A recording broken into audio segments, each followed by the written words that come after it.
Well, welcome everybody. We're getting an early start today. Let me get this situated here. And the title of this video is pretty self-evident. It's never too late to make changes to your project. And let's see here. We want to go with this one. And what I'm going to do today is I'm going to tack on the top so that I can turn it upside down. And I've already made some marks on the bottom of the fuselage where I want to change things. And give me a sound check. Is the sound okay? Because we did have problems yesterday with screeching sound or whatever at the beginning. Let me know if we got good audio. Because I don't want to go through what I did yesterday and then find out that the audio was all screwed up. Anyway, let's change camera angles. Let's see here. We'll go here. And seems like my most avid viewers are the ones that stick around the longest.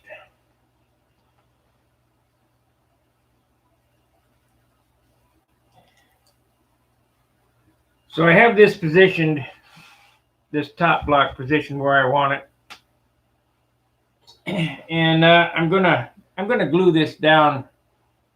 Picture and sound are good. Hey Craig, thanks.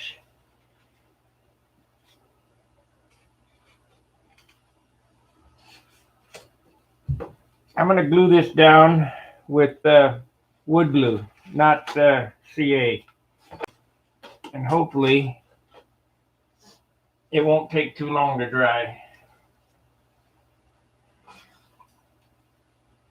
Let's see here.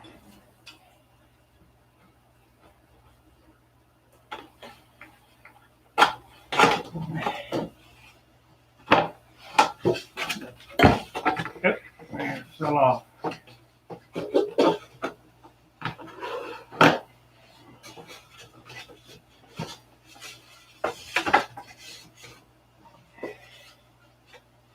It fell off.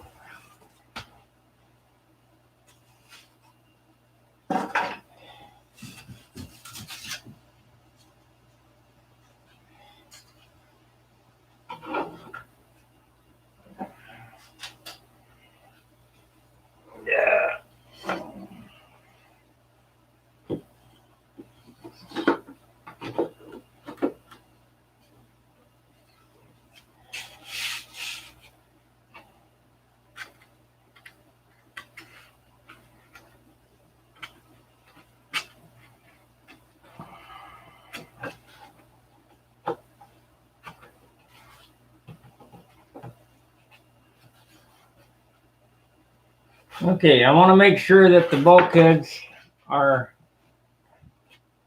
going to line up. And you know what? When I put this in, what can I do to save that? Okay. Why wood glue? How am I going to get it to dry back in here? CA back in here. I'll put wood glue on these bulkheads. I want these bulkheads to mate with these and be glued down well. That's what gives you the torsional rigidity. Well, of course, I did X this, put the bracing in back here.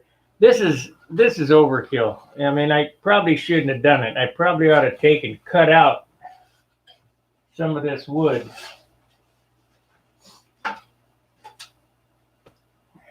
Because we don't need all that stuff. So I think that's what I'll do. So I'll take this knife and I'll cut back some of this wood.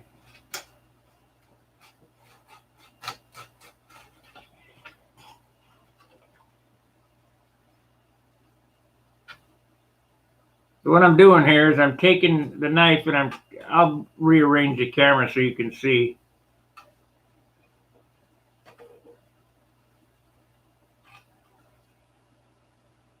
We're taking this wood and removing it from the longerons because we don't need that.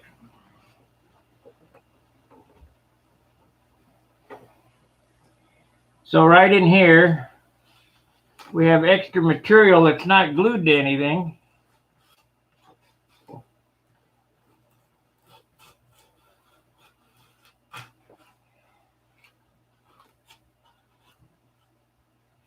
Now you don't think that piece is not that much. Well, it is that much because I'm going to do it everywhere. So I don't know what it would all weigh, but it's got to weigh something.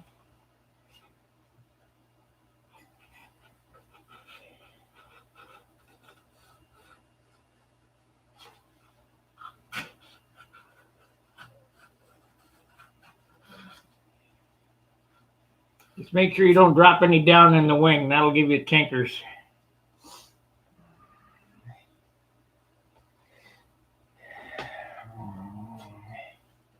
Most importantly, we'll do it back here.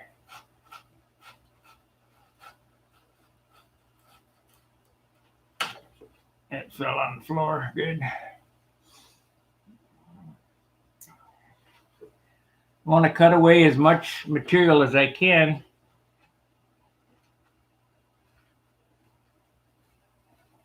Because it's not doing anything. It's just hanging there.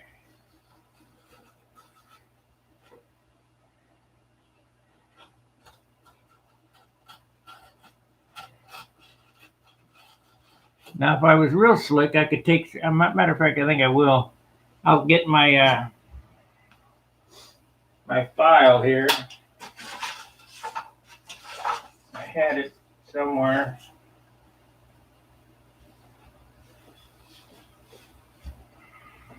So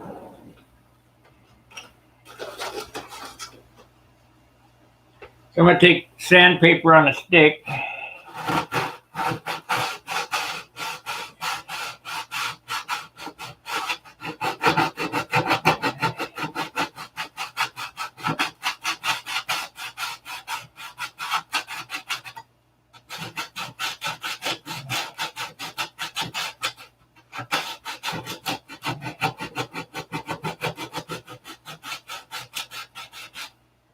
So we're taking 50% of that away.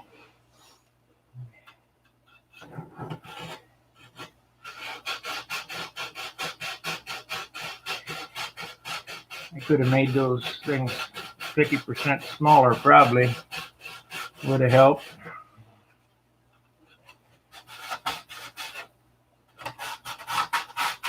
Now, you guys that are using 1/8" fuselage sides, sand them out on the inside. These are 3/32. You could get away with 16. If you engineered it right, it was, round.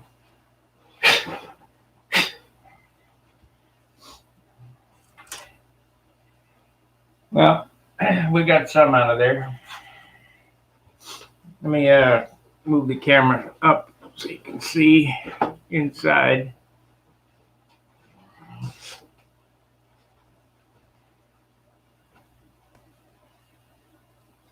When you glued the bulkhead pieces back in, yes, there's the second piece there.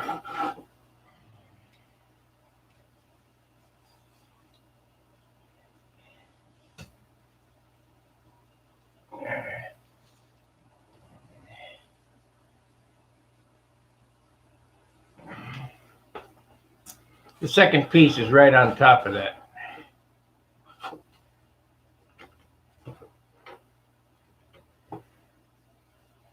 But the thing is, I got dust down in there I want to get knocked out or dropped out. I don't want any tinkers in there.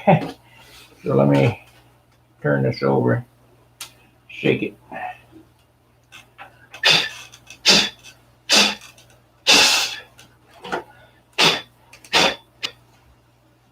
I just cleaned up the floor, so now we're going to make a mess on it again.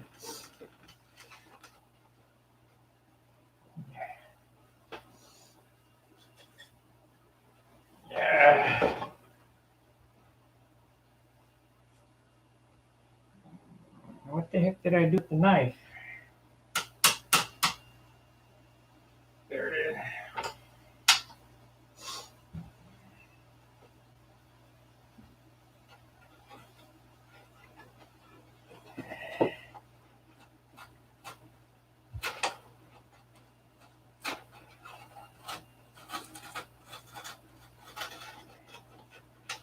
Now I just cut this away, and you say, well, what could that possibly mean? Well, it doesn't mean anything one piece at a time. But if you add all these pieces together, it's got to weigh something.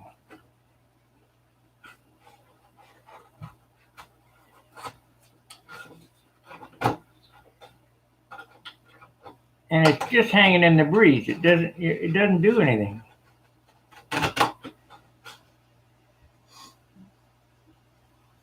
Okay, they fell out the bottom.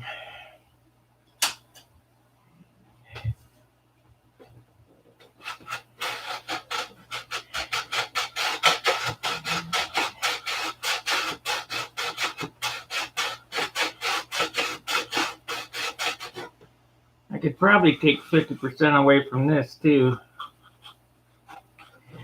but I'll leave it as is.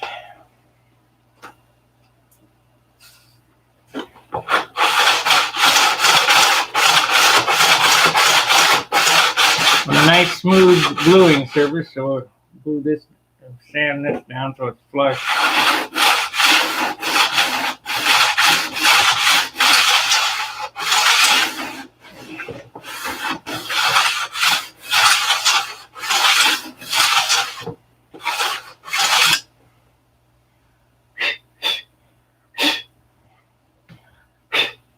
Now, white glue or tight bond is lighter than CA. Oh, that's what it was. I have a issue with it not mating up with this. I had to move that piece forward from where it should have been. This brace right here won't sit on top of that. Not good. So this one will mate with this one, so on and so forth. But this one here is a 1/2 inch off. So how do you fix that? Well, I can't add a piece here because the control horn is in the way. So I'm going to put a shelf on this so that it mates to this. I'll show you how I'm going to do that. Let's see if this piece is big enough.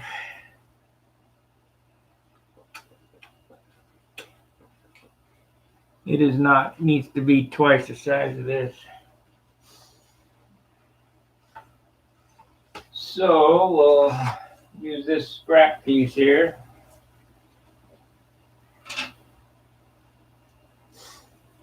Cut her open, cut her twice the size.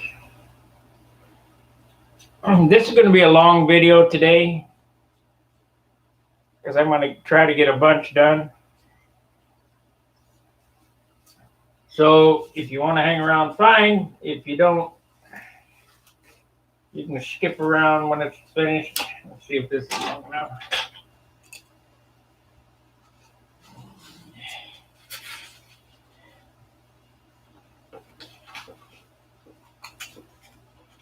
Yep.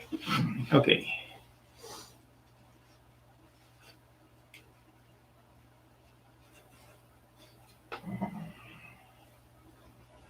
Okay. We need this at an angle. It's at strange angles here. So we're going to mark that. Let's see, we want forward. So make an arrow forward so we know which way it's oriented. I'm sorry that I don't have a camera crew or anything like that, so, to keep abreast of everything I'm doing. I'll try to explain what and why I'm doing things. So this is forward.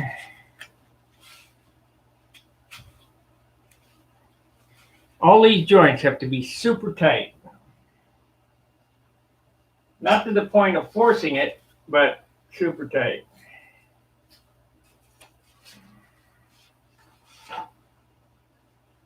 So we want to cut that. Actually, we want to cut a piece to shim with. So do that.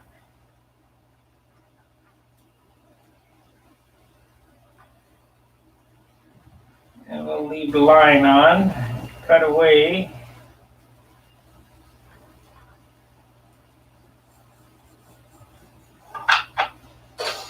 Okay, the shelf idea is this right here.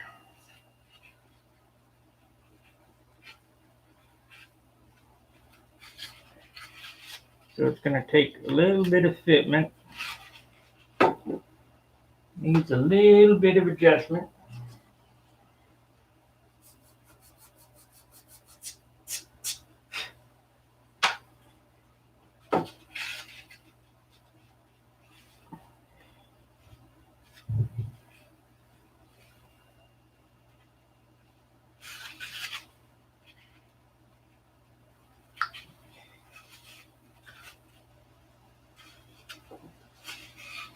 You want to make sure that it's flush with the wing skin and even with the bulkhead.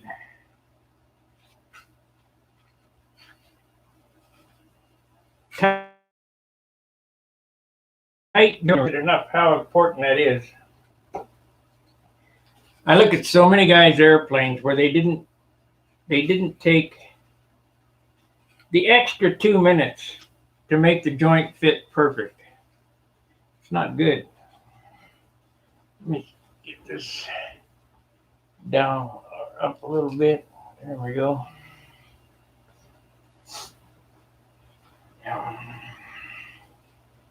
Try to zoom in here. Let's see. Zoom, zoom, zoom. Where can I zoom at? We're on camera 2. And we'll zoom in.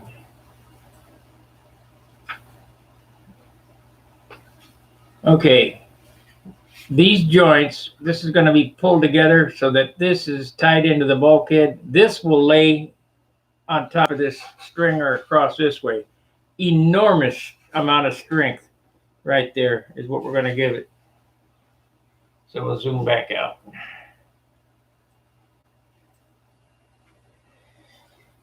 Okay.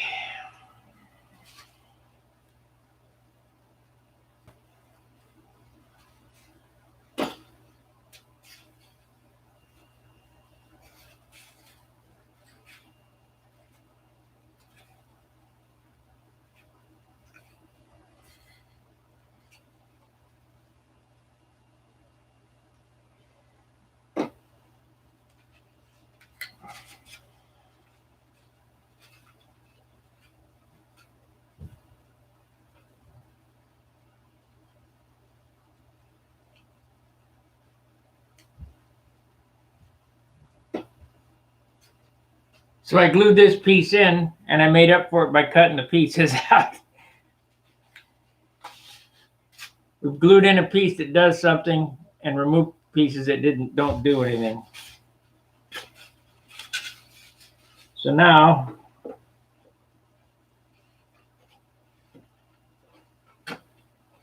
that right there will glue to the top of that. Perfect. This will glue to this plywood. This will glue to this one and this one. Let's sand this and make sure that it's flat.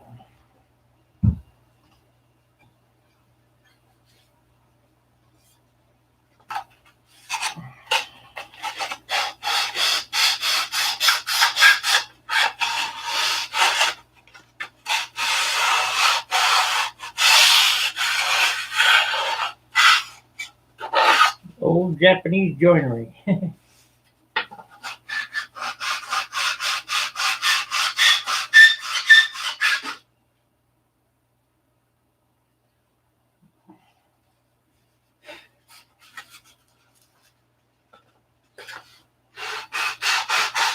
Dan Winship, if you're watching this, you best be sanding.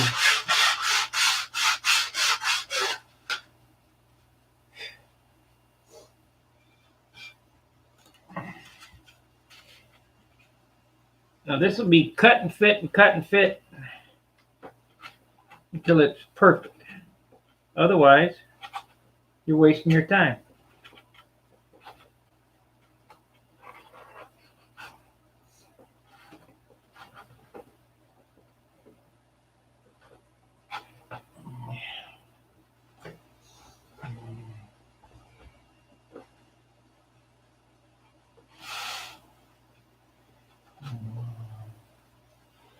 Another reason I'm using wood glue instead of CA is I don't want that hard line there, and wood glue doesn't leave that hard line.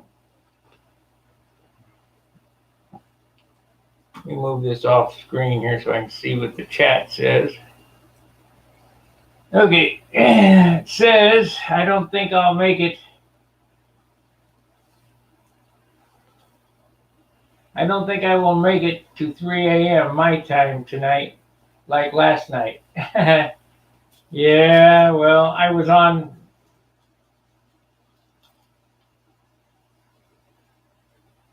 You know, I don't know what time I was on last night. 5 o'clock, I think. What time is it there now, Craig?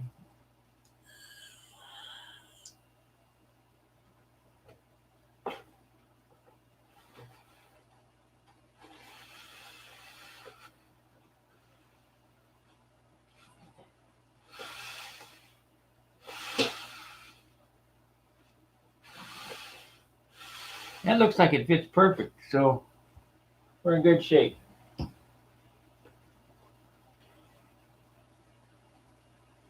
Yes, I changed the elevators.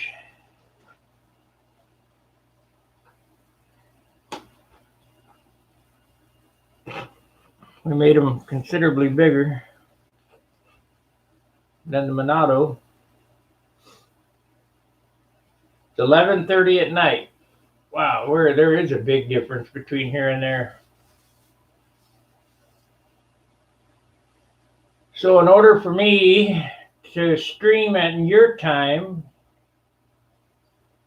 it's 11:30 at night. So, man, we're almost 12 hours difference, or more than that. 12 to 14 hours difference.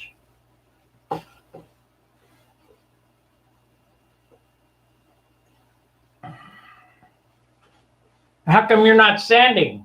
That's what I want to know. Why aren't you sanding? Okay, I'm pretty satisfied with the fit of this.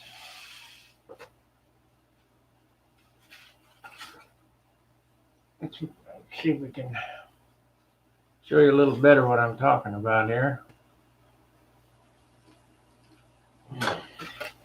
This will remain floating. I'm not going to glue this in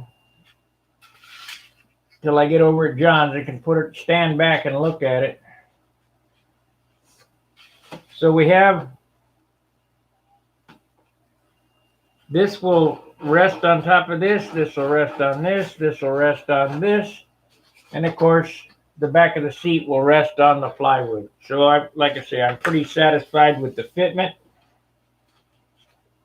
The joinery up here, I showed how to notch this. I made a tongue and groove type joinery up here. These slide together. When I get it slid together and glued, I will take the sander and thin these out. But I don't want to thin them out yet because they might break off.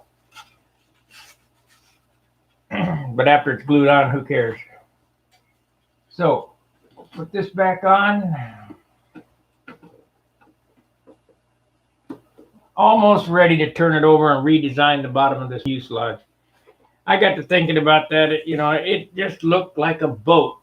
And I have a picture of the original Continental. I have it hanging on the wall at home in St. Louis. The original Continental's fuselage is oval like that.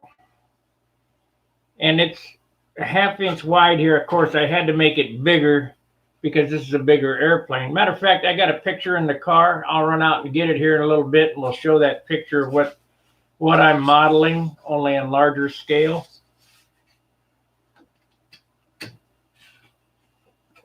This airplane is what made me fall in love with Control Line. This design, and I've always had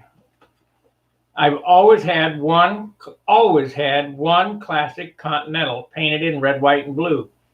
At one time, I had 2 of them, one big one and one classic, and I sold the Continental XL to Tim Redmond. Good afternoon, Alexander. It's not afternoon here, it's morning time, but good afternoon to you wherever you are. So now I'm replacing my big Continental, and the Continental that I sold Tim Redmond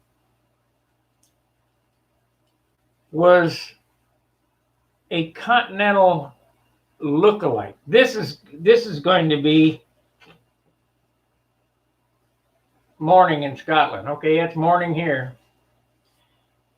This airplane here is going to be more along the lines of the classic airplane. It has the same wing layout with the breasty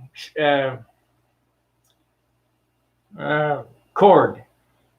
The stabilizer is more along the lines of the Continental, except, which we learned our lesson from on the Monado, where I made the elevators very small. They were really small. The airplane flew like a lowered 49 Mercury. It was terrible. So if you remember back in the the perfect example is my Monado that I've shown hanging on the wall, which is back in St. Louis now, is an exact duplicate of my Continental XL that I sold Tim Redmond, except it has a Super Tiger 60 in it instead of a PA 75.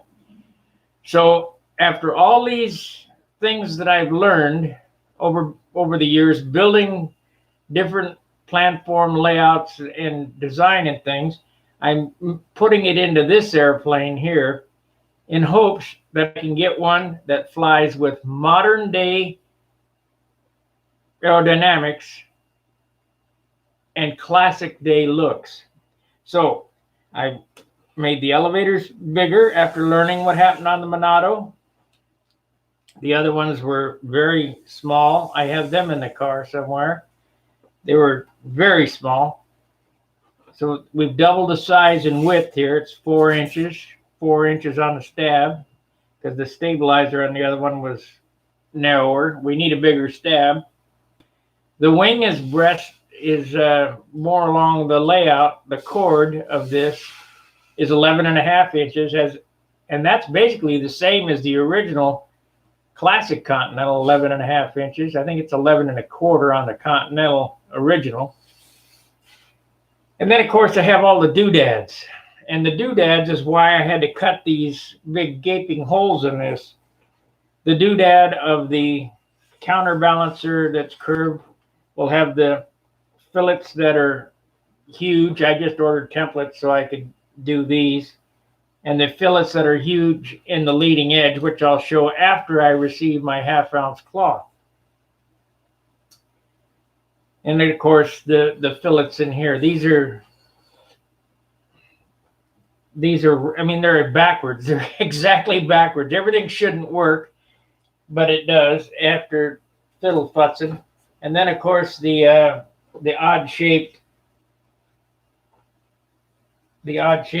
tip cut out that looks like it shouldn't work, but it does. And it takes an inordinate amount of time to get those little pieces going. And since I've done this, I've sat and looked at it. Matter of fact, give me 2 minutes to run out the car and get the picture, and I'll show you what the original looks like.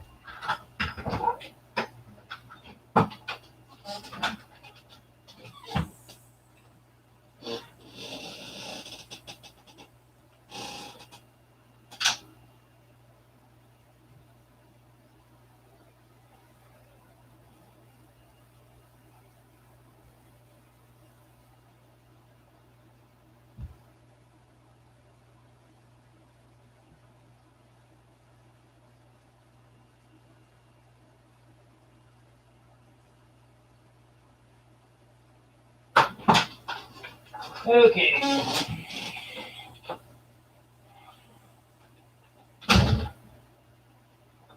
Okay, this is not the one built by Tom. This is the one built by me.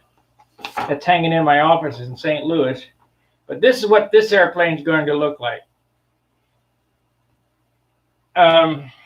You can see the fancy doodads here and the strange cutouts for the wing fillets and the exaggerated leading edge fillet. I have the bubble canopy. I built so many of this style airplane. I'm doing it all by memory. But this is mine. That's hanging in my office. It's got gold leaf lettering on it.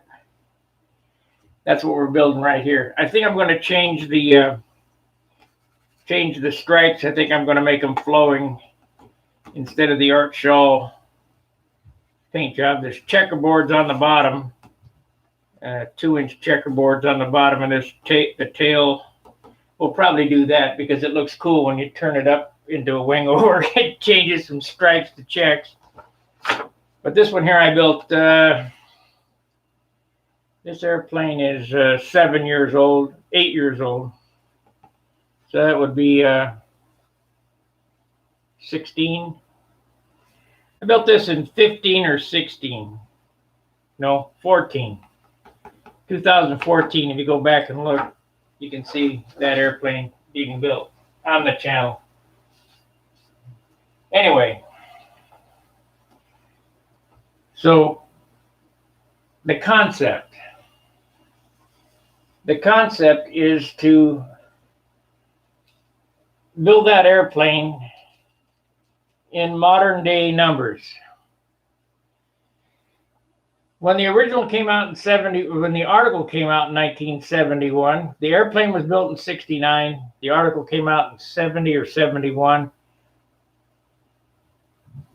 The nose was super long on the thing, and that's why one of the inside tricks that Tom said was to cut an inch off the nose. Well, these are modern numbers, so that has nothing to do with anything. Anyway, let's get back to work. We're going to redesign this fuselage because, like I say, after looking at it and thinking about it, while this fuselage is straight, it's a whole lot smaller. It's only a 1/2 inch at the leading edge right here. Can't do that here because you got ball links inside, so it had to be wider. But if you look, it kind of looks tapered up, and that's what we're going to do. We're going to taper up the bottom. I've already marked it out. I need to glue this on so that I can turn it over without the stabilizer falling out of it. So we'll do that now.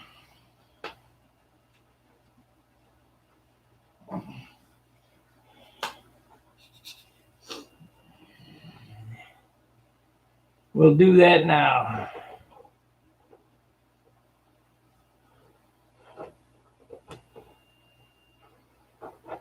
I'm going to take some of this glue off too. Comes out of the bottle. You know, I ought to set up one of them other bottles. Except I threw them out. Shoot. I knew I was saving them for something, and I threw them out. Damn.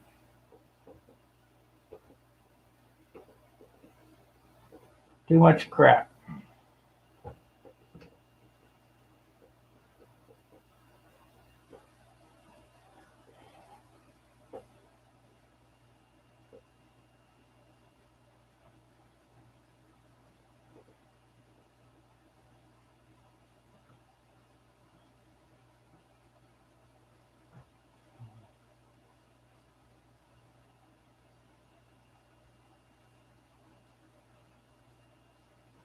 I was asked, why am I using Carpenter's glue instead of CA on gluing these on? Well, CA leaves a hard edge. I don't want a hard edge here. Oh well, I'll get it out of there.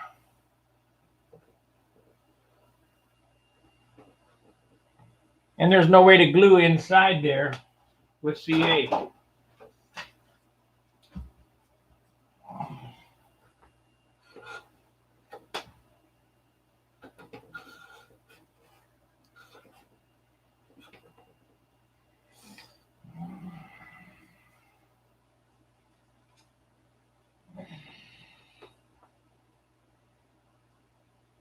And this won't take long to dry. It'll probably take, I don't know, 10 minutes, 15 minutes to start setting up. And I'll go ahead and put a couple dots of CA on it to hold it.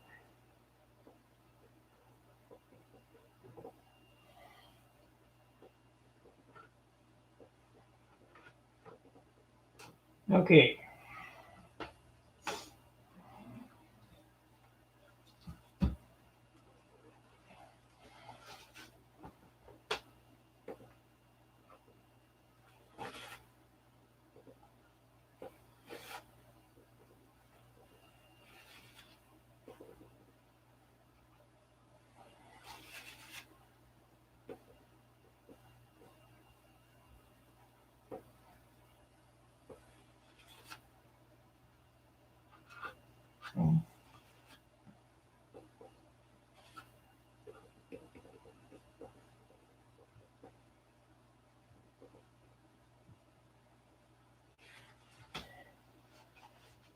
Okay, we got glue on it, so we're committed. I think I'll put a little glue on this so it mushes out.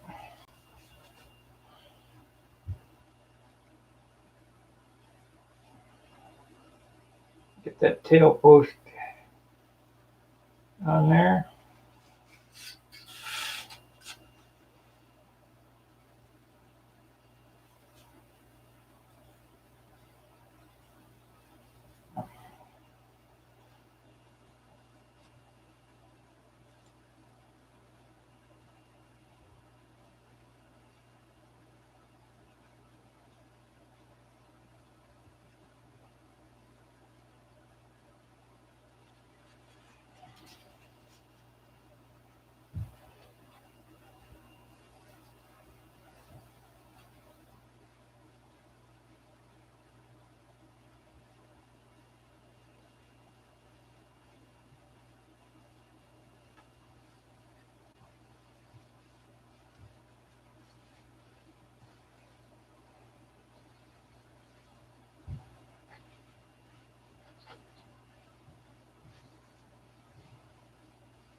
We use gravity to pull it down.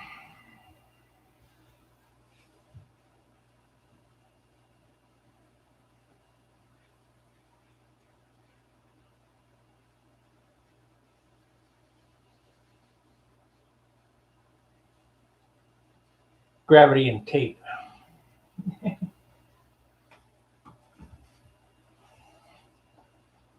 Okay, we're committed. Double check the nuts tight. Yes, yes, yes. All is good.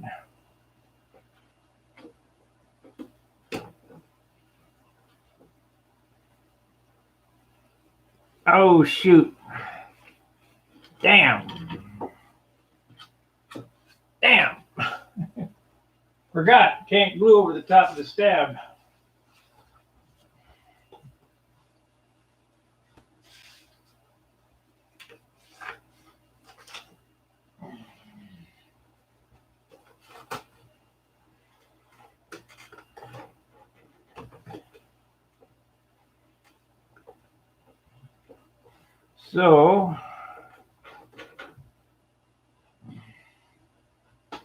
So I need to wipe the glue off there. Maybe put a piece of wax paper in there.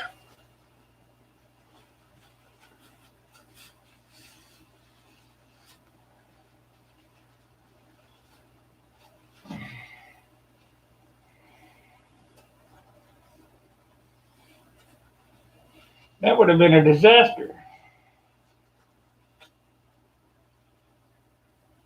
Glue the stab in crooked. Let's see, let's get a piece of wax paper and set in there.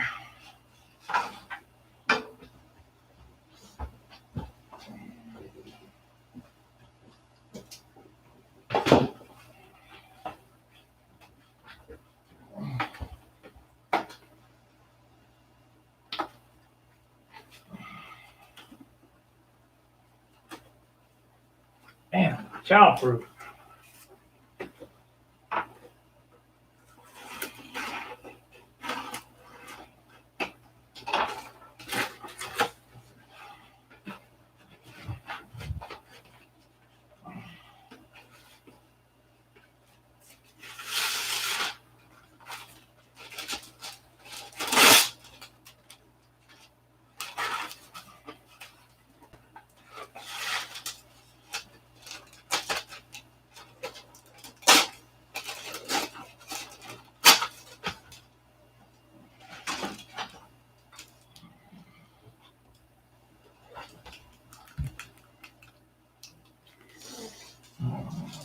Childproof.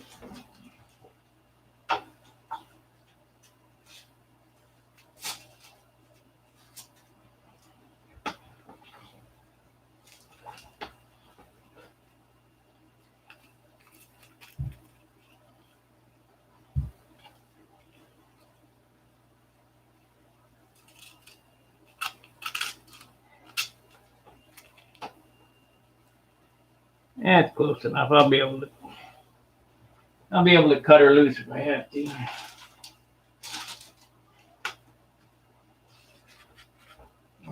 Gotta get on it, get after it, make haste. Or the glue hardens.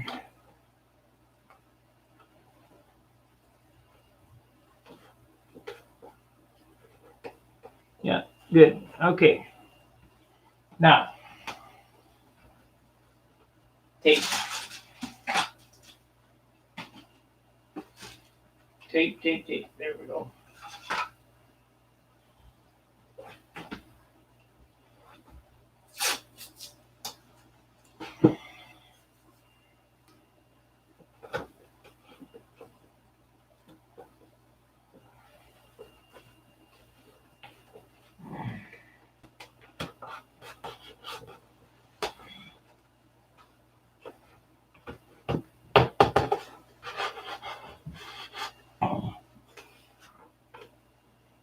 Let's see how I want to do that. I think we'll do that back part with CA.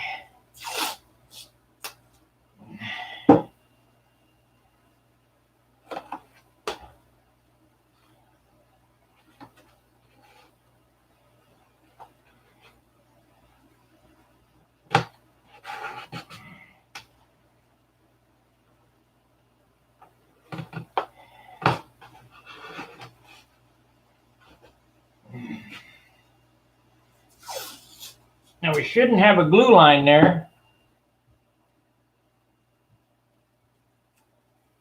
Watching while having coffee. Oh, that's good. Get out there and sand something.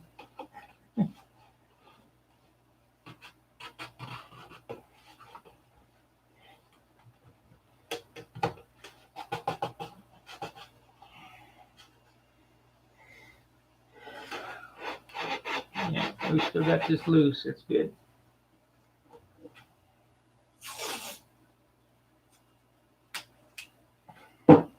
If you look here,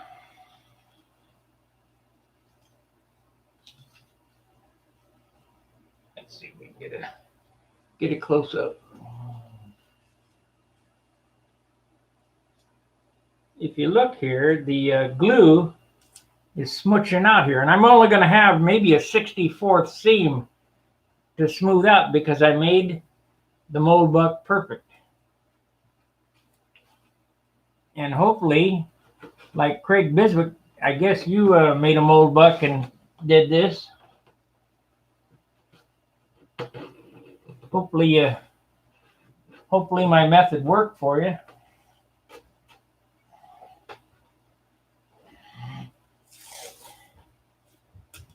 All this stuff is pretty simple.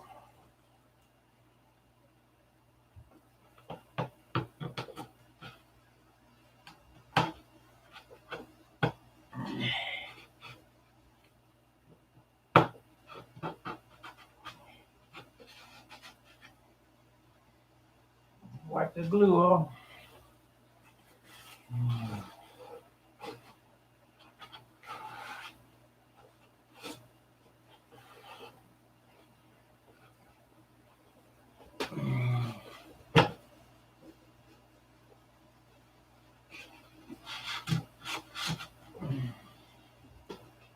What I'm doing now is wiping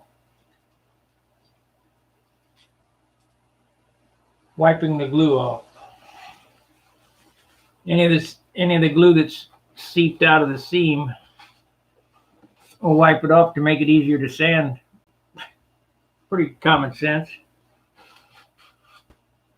This should take about, I don't know, 15, 20 minutes to dry. We'll go ahead and put a couple drops of CA to hold it on so I can turn it over. Keep working. keep working on the bottom to show you what I'm going to do with that. Now on this back part here, I'm going to pull it down tight.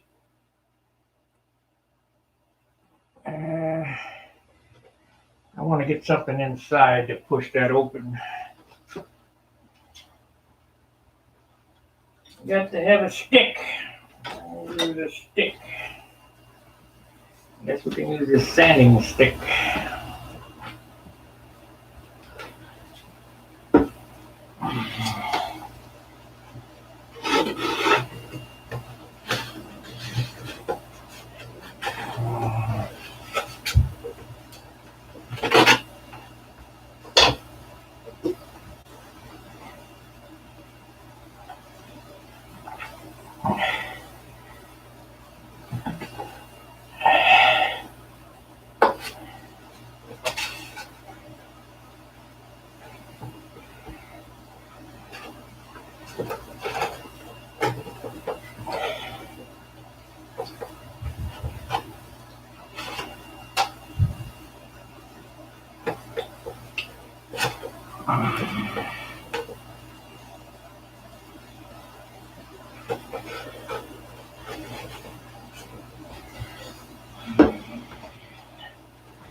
I don't want to stick. I'm going to have to get some kicker, I guess, to get that to stick.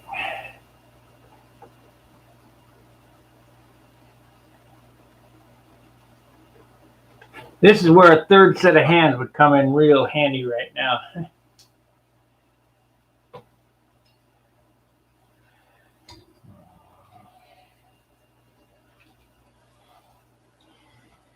So, in order to do this, flood that with that and hit it with some Insta-Set.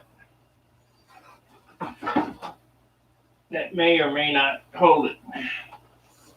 You can't glue CA to white glue, but you can get it to kind of scab. Ooh, there's something that will hurt me. Let me throw this out.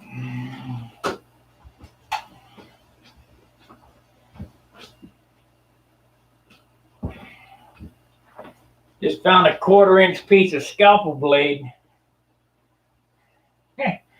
where it broke and flipped and landed on top of the table. Couldn't find it. You want this proud a little bit. And I need to maybe put a drop of CA. I don't have enough hands. Oh, there it is. If it'll just stay. Get some CA. Some kicker.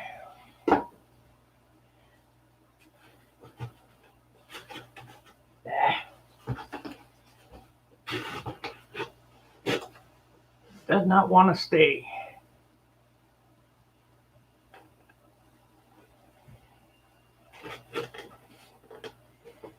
Try again. I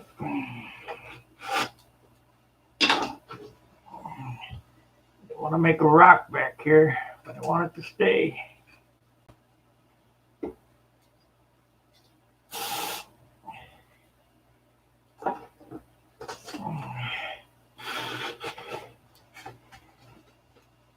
There it stayed. Yep. Okay, got it. Pull that down with tape so the glue comes out. I need this on a rotisserie is what I need here. Okay, if you look at this right here, you see how this is in? Well, we're just going to push it out with a stick like I did on the other side.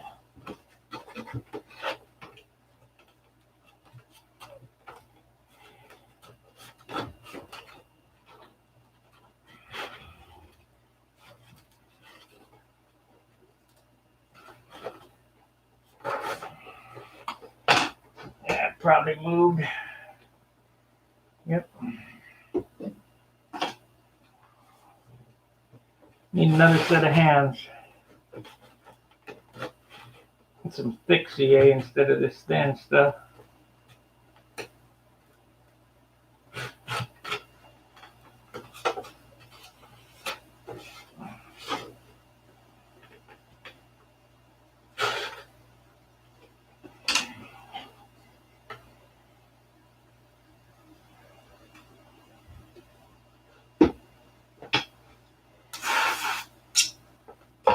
Yeah, it sounded like it kicked off.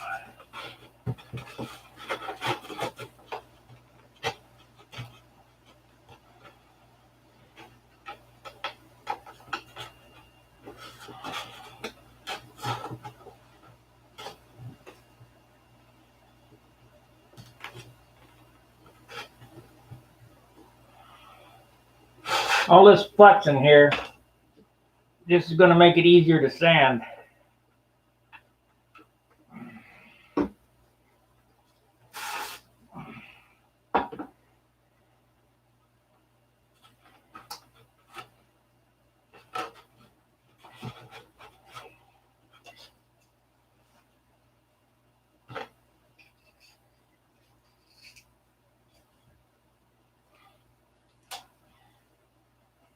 I know that damn heater's off.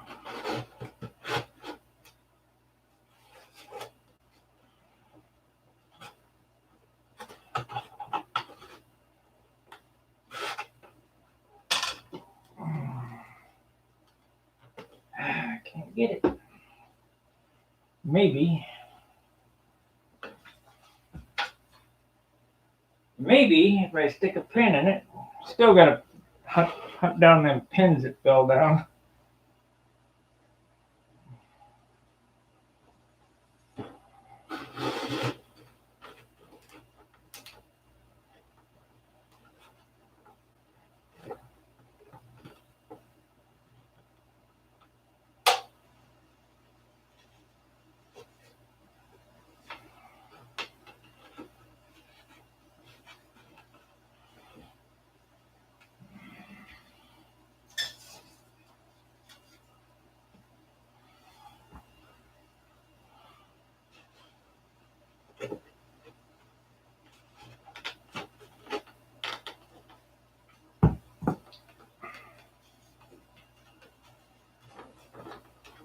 There we go.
Don't pull it so tight you snap it. Yeah, that'll be fine.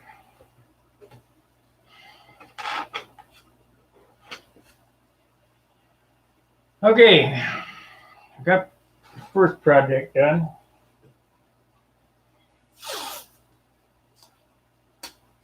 Only took an hour to get that done. Hour at a time.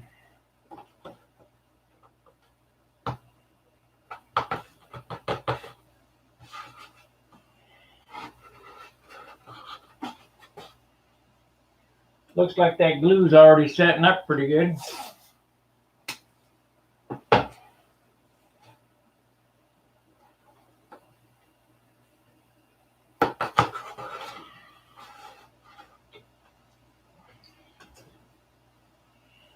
What happens is, if you use CA, and I've used it, it's just more work in the finishing process because it leaves a hard line. And I'd rather wait the extra 10 minutes and not have the 3 hours finishing to get that hard line out.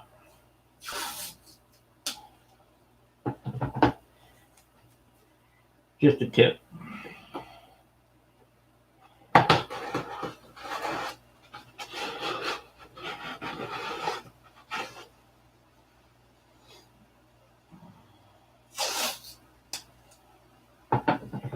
But if you've been following this series, this has been an hour-a-day project, except for the weekends, where I've made up for lost time.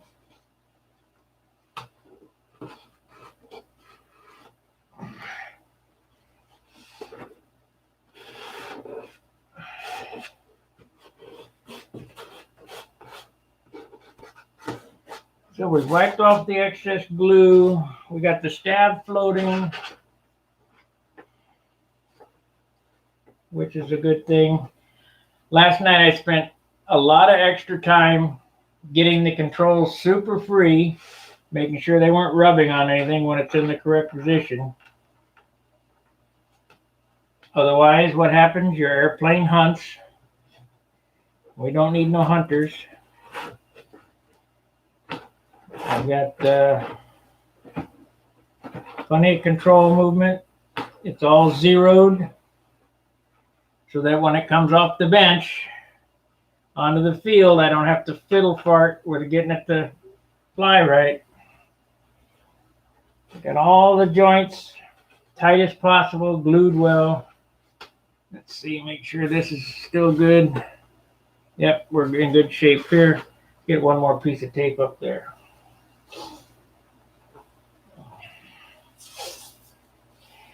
We got 14 watchers and only 4 thumbs up. What is the deal? No super chats. I gotta keep this channel moving in the right direction, guys.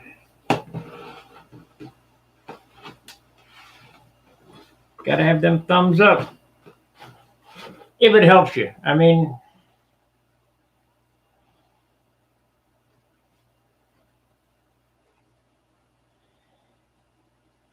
and the glue is really drying well. I mean, almost dry now. Okay, let's look at the bottom.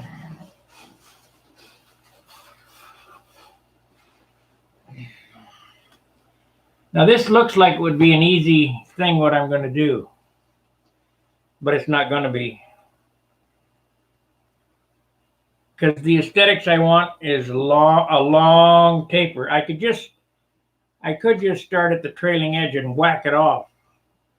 And that might happen as far as the fuselage goes. But as far as my mold goes, I didn't make my mold for my skin in that orientation. So in order for me to whack off, we're going to have to whack off a bunch. I'm going to whack it off the fuselage and not off the mold,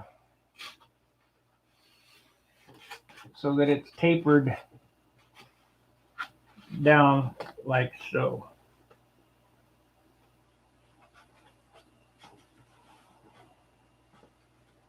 So in order for the pipe to clear, in case I want to put a pipe, I have to come to here. So that looks about right. TLAR, that looks about right.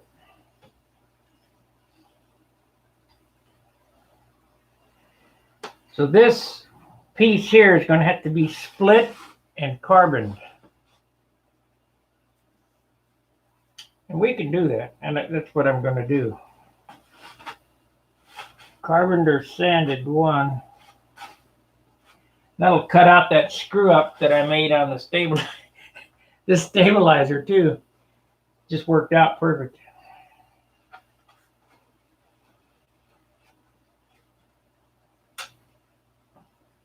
So I think that's going to look much better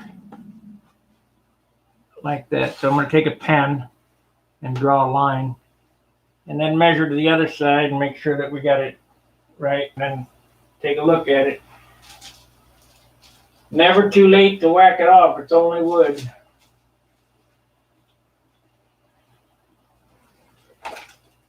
We did a series, I think it was the high roller, where I was over John's and looking at that airplane. I go, you know what? I put this elevator stabilizer too close. The airplane's done, except for paint. The airplane is finished. The high roller behind me, this one here, it was done except for paint. And I go, you know what? I put that elevator stabilizer an inch off. It's supposed to be an inch farther back. And we looked at that and just got out the knife and started cutting. And we moved that stab back 1 inch in one day, John and I together.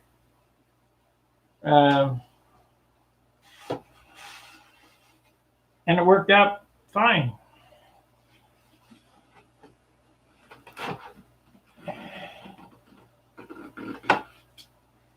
So, is that what I want to do? That looks like what I want to do.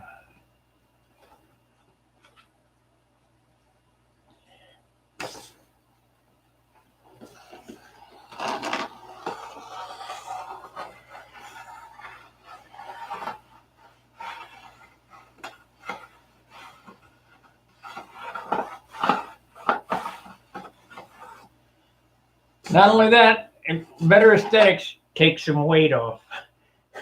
Gotta leave parts off.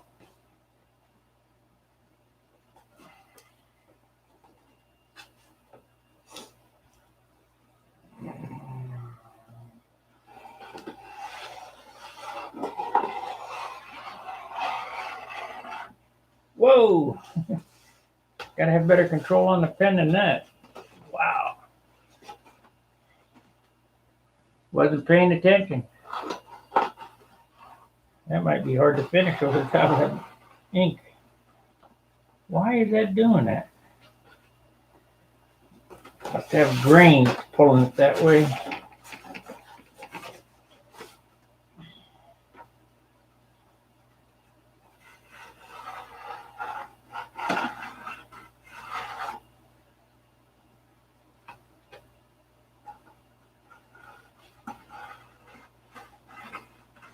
I think what I'll do is I'll cut one side. I'll cut one side, flip it to the other side, and make sure they match.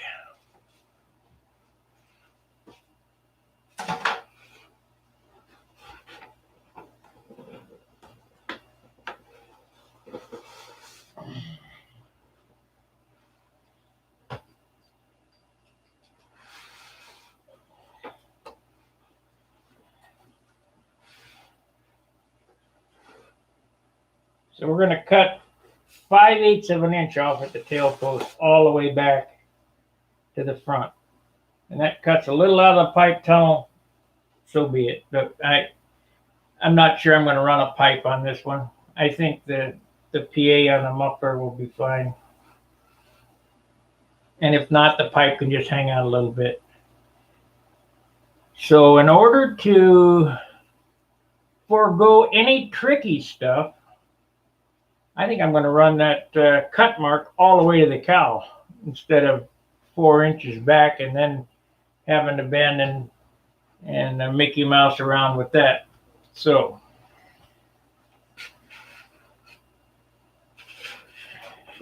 this will be difficult, but we'll get her done. Let me tape that on so I don't lose that on the floor.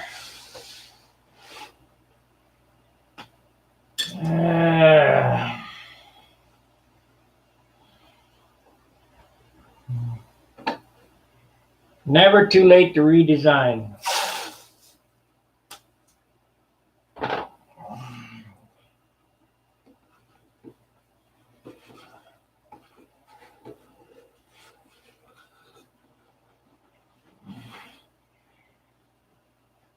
I had this motorcycle and I de-raked it. So what that entails is putting a longer front end on the motorcycle, raising the down tubes, and de-raking the neck angle so that the motorcycle keeps its stock wheelbase with a long front end. So it pulls it back and up. So I was working at this place And I took the Sawzall and I whacked it off on the down tubes just above the motor mount. And I made some plugs and I stretched it and took a come along and pulled the wheel back, put an inclinometer on it and said, well, that's how many degrees of rake I want. And that's cool. And so I finished the bike up. And about 2 weeks later, I go, you know what? I didn't do this right. That's not the way I wanted it. So I cut the down tubes again, and the guy I was working for said, man, you are obsessed. He said, the bike was finished. I go, yeah, but it's not what I wanted. So I cut the down tubes and raised it up some more and sucked it back some more. Looked better than finished the way I wanted it. Just had to do double the work because I'm not a CAD designer, so it's CAD on the fly. And that's what I'm doing here is CAD on the fly. I didn't like the way it looked. So let's turn it over. Put the tail this way.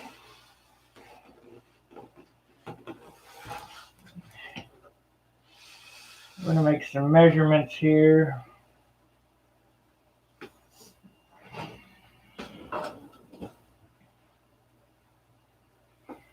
How many of you guys have done what I'm doing here? Or you just are not happy?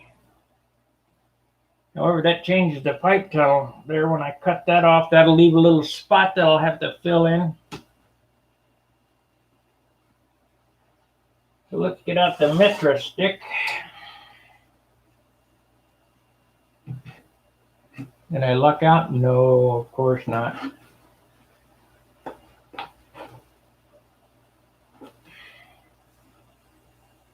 Where's the yardstick?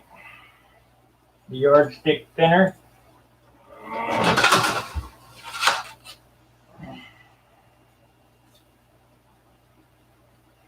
No, of course not. So now I have a problem again.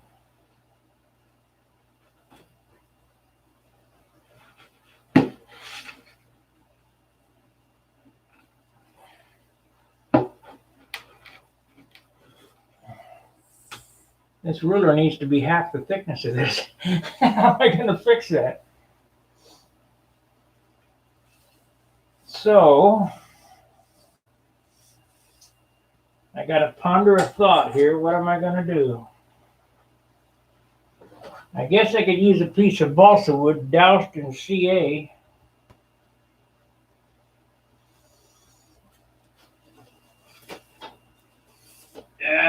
I figured it out.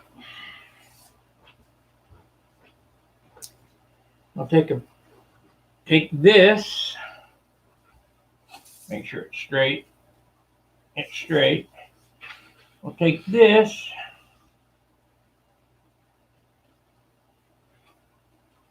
right there like so. That's the trick. Okay.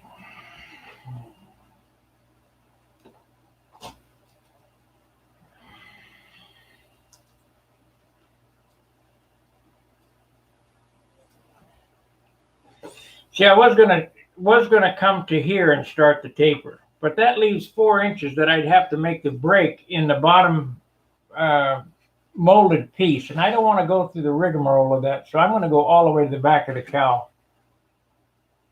And that might seem easy, but it ain't. Nothing that can't be overcome. And then we're going to cut off. I think I'm going to make a piece of wood as a measuring device. That's exactly. I need to measure it.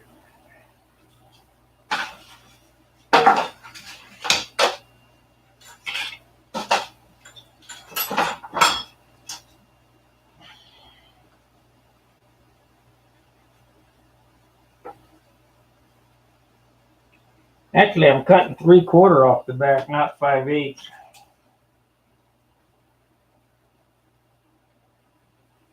Yep, 3/4. So we need 2 pieces, 3/4. One piece cut in half, 3/4.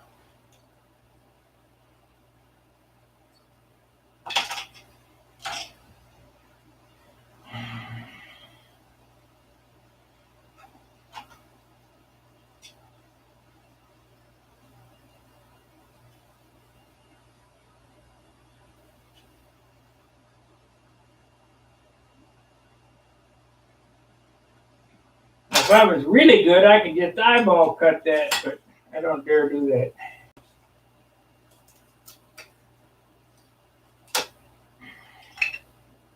Three-quarter.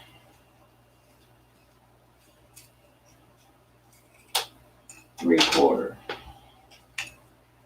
So I'm just going to glue these on as stops.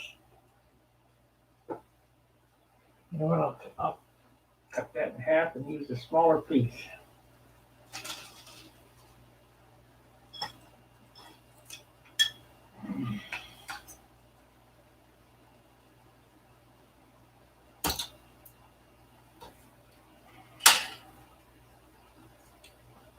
Okay.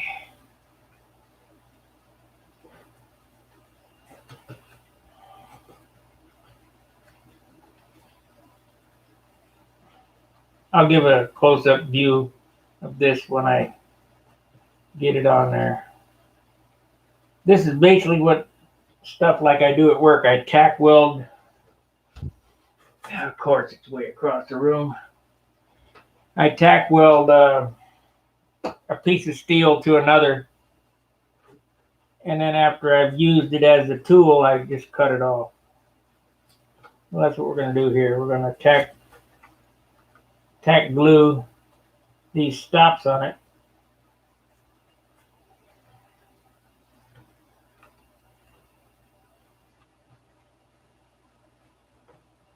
As a measuring device.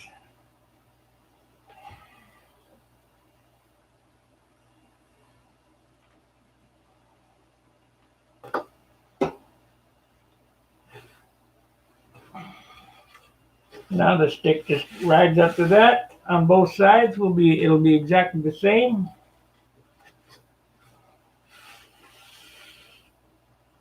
I just wish this was a steel ruler instead of a sheet of balsa wood.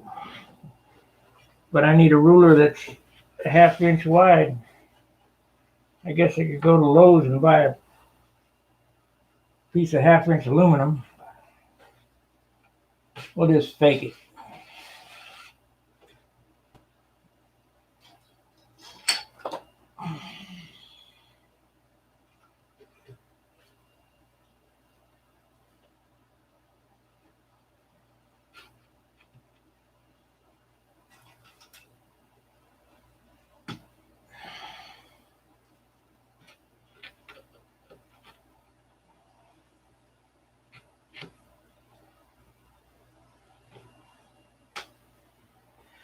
That's how much I'm going to cut off.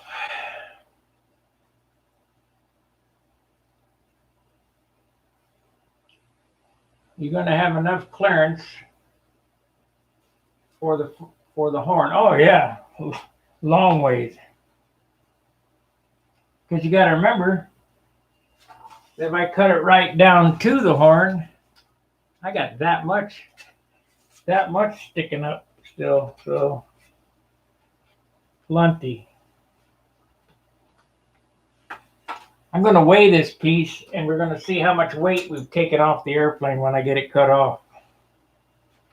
So let's cut her off. Going to have to sand it, but if I had a metal ruler, it would come out better. But I don't, so we're stuck.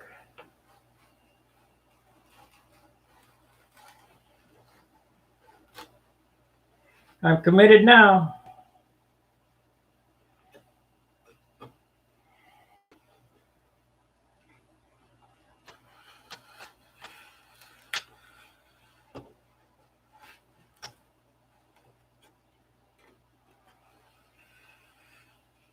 Turn that heat off. It's about 300 degrees in here.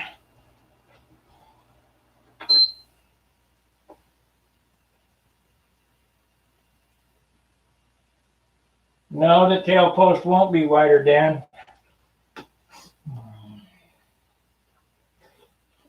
Already thought this through.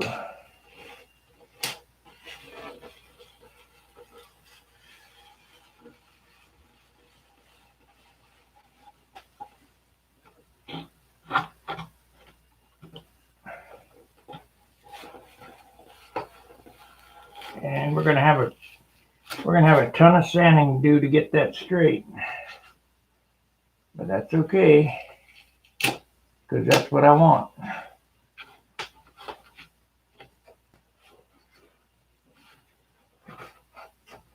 Are you sanding, Dan? You better be sanding.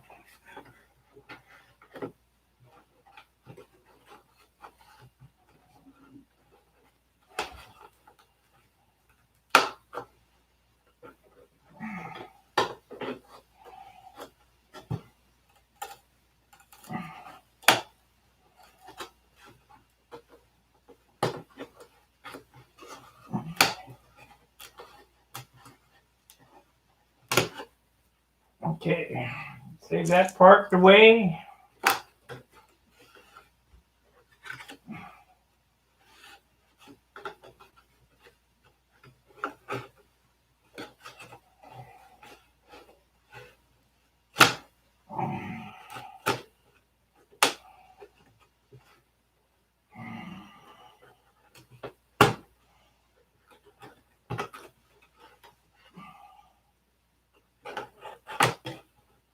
And this part,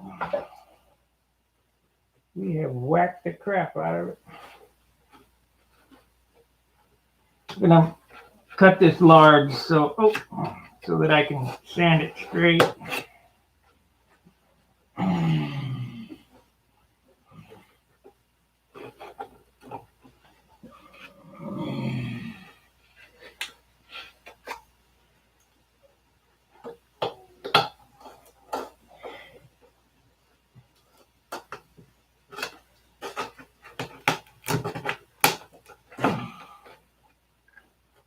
I'm gonna have to doctor the pipe tunnel a little bit, but as I've said, I doubt that I'll ever run a pipe in this, so it doesn't much matter.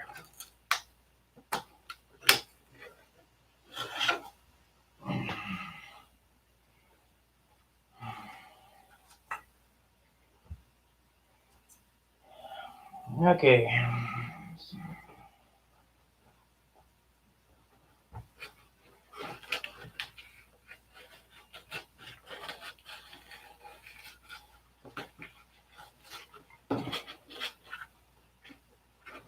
So we've cut down through that.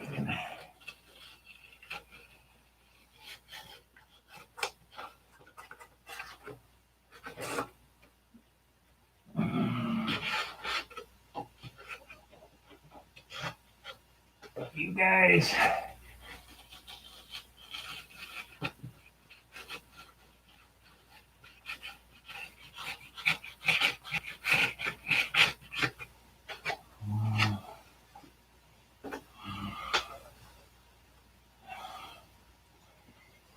Well, I guess the only thing I can do is cut the other side and sand it flat. Well, that coffee ain't gonna get you flying. Get out there in the garage and start sanding. All that foam cutting and carbon shit, you gotta get close to the sandpaper.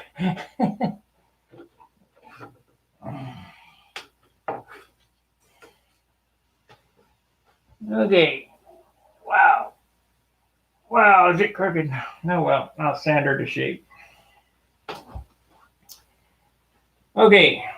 Now this weight is not going to be an exact weight because I lost some shavings, but it'll be close enough. So let's put this on here like so, and this right here like so. I'm going to be much happier with this look.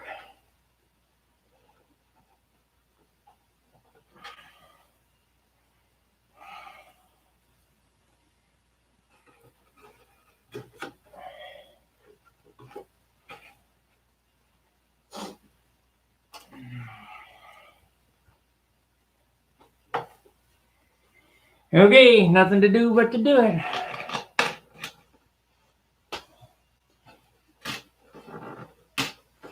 And where the pipe goes, I didn't lose but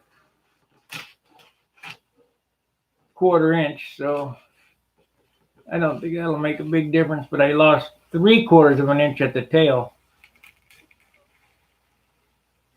That's a lot.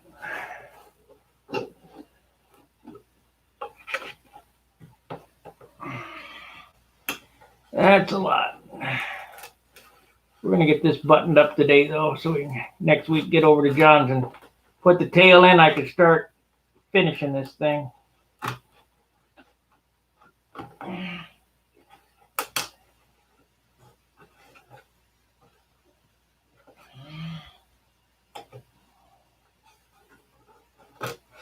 When I go back to St. Louis, I want to be able to work on some paint work.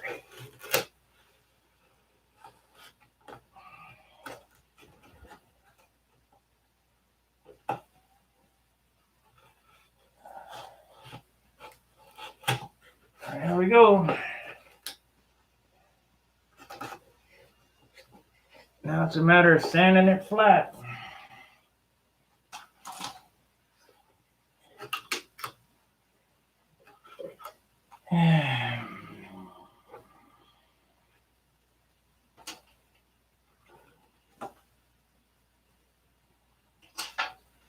Let's see how much difference that made.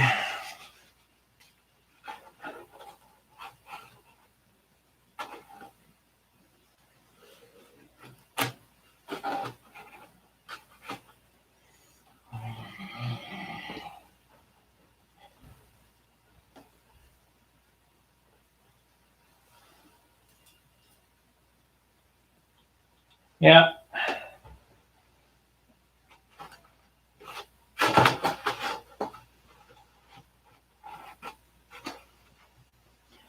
So that's that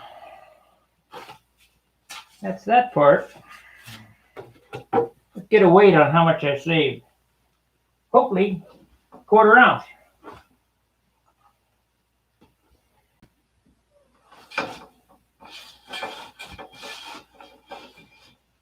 Quarter ounce in a 4G turn is 1 ounce.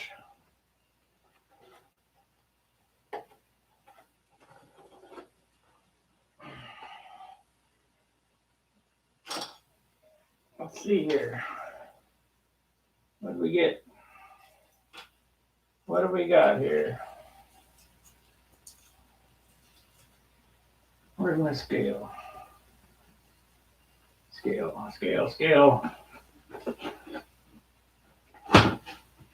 No plate to set anything.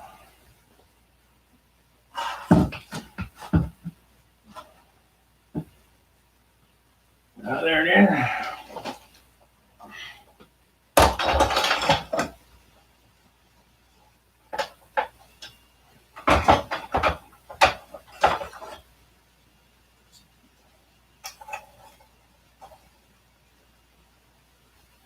One 1/4 ounce, 7 grams.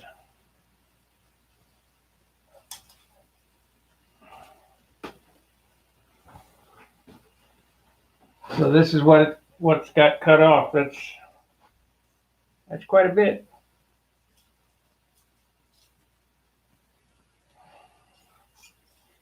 Plus it's a little bit more than 7 grams because there's some shavings and crap in here. Let me get the vacuum and suck it out.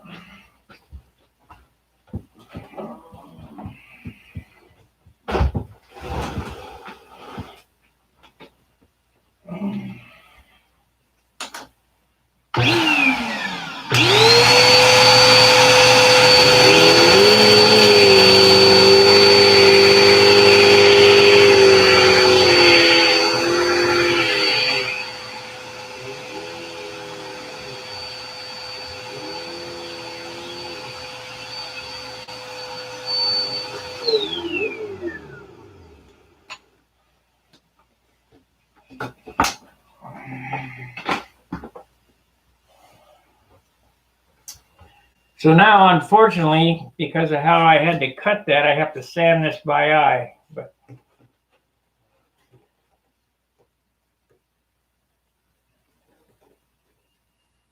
Wow, it's way up.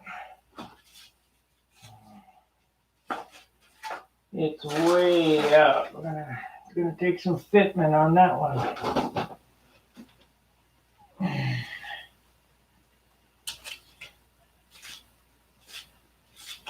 You guys get these Dura blocks, they're good blocks, but they don't stay perfectly straight. So you gotta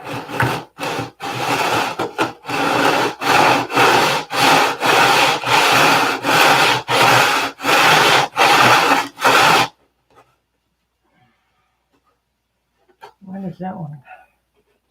Must be got to go over there.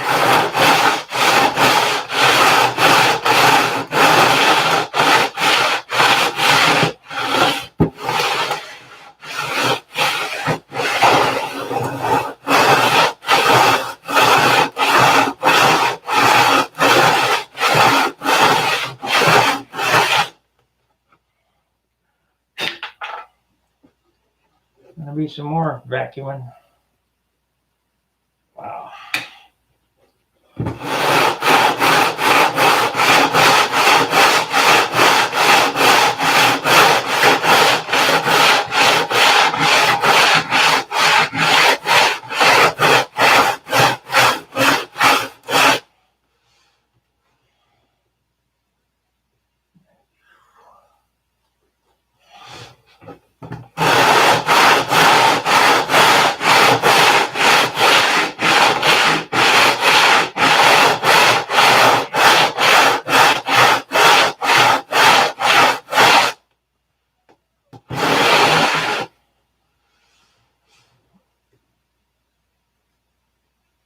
We're close. It won't take long.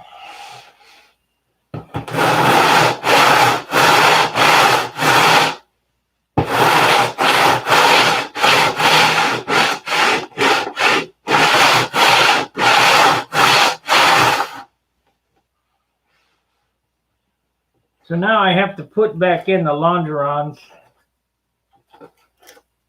from here to there and back.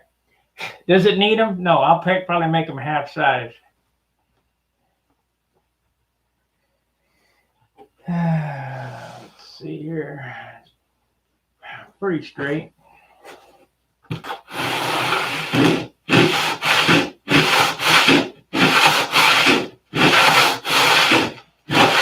Now, if I was Ted Winterman, I'd slap a piece of 16th on there flat across, and that'd be it.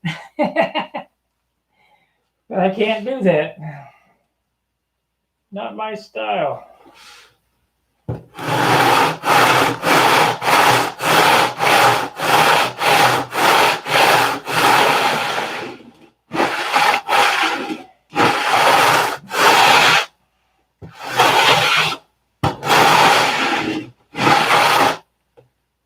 Okay, I think that's pretty close.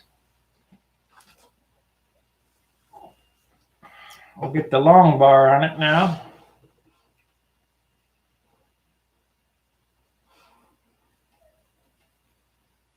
Pretty close. I think pretty close that way. It'll be fine. As Mark says, it'll be fine. So we'll take that out and that out. And we don't want to add back a bunch of weight, so I think what I'm going to do here is I'm going to run 16th and we're going to make a catch. That's what I'll do, is I'll leave a 1/4 inch up as a catch to catch that skin. At least on the back here. Over here I can tape it down and it'll be fine.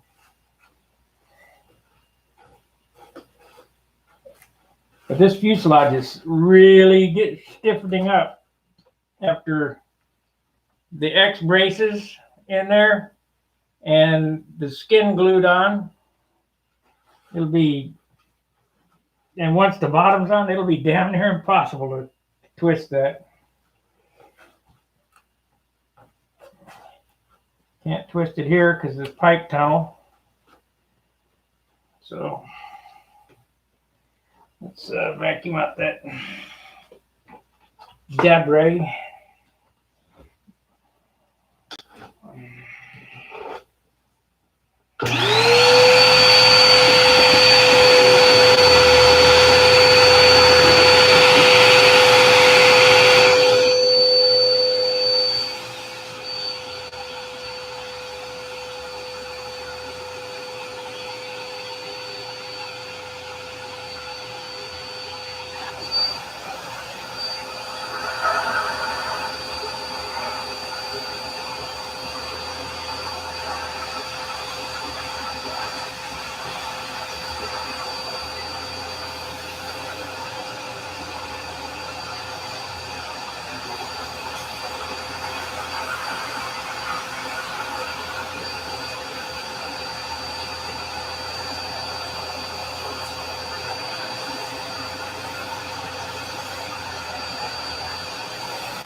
don't want this to get out of hand.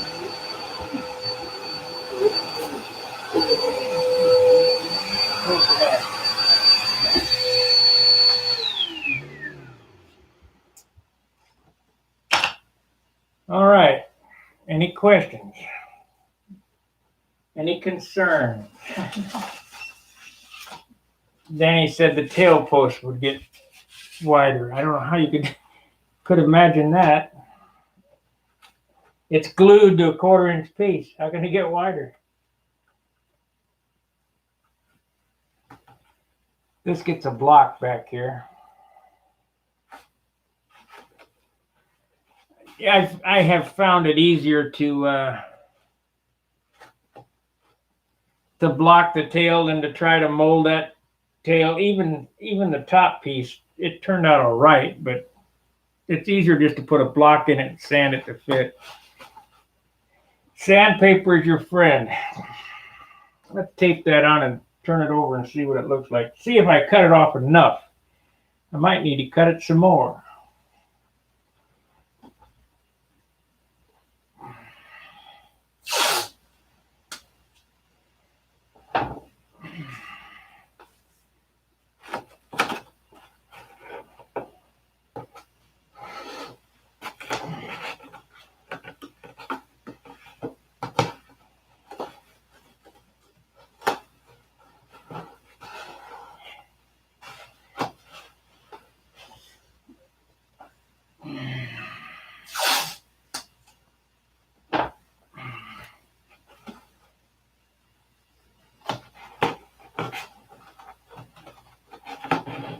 Still need to make the bulkheads for that.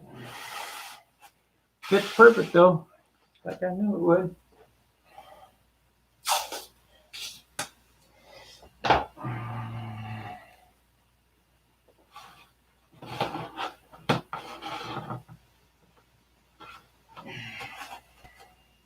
Now the trick is when I put the rudder on it, is it going to look right?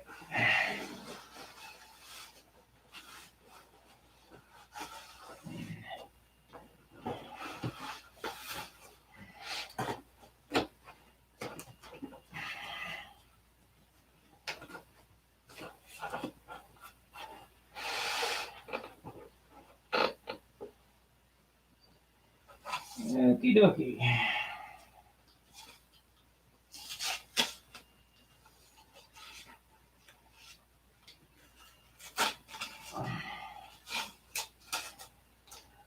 Damn. Tape.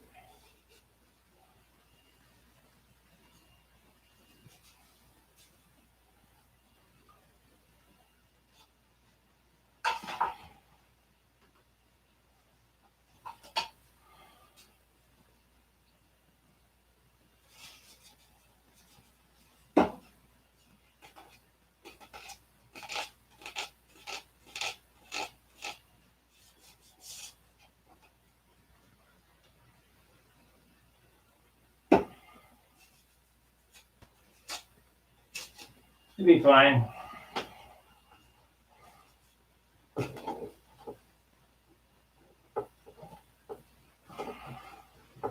It'll be fine. You got a guard.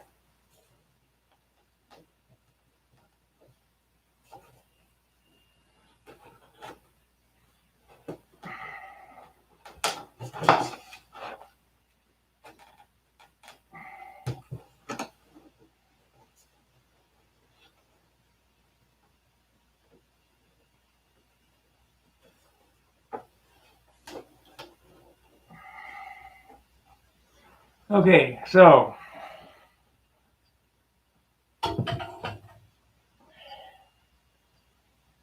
didn't want to focus there.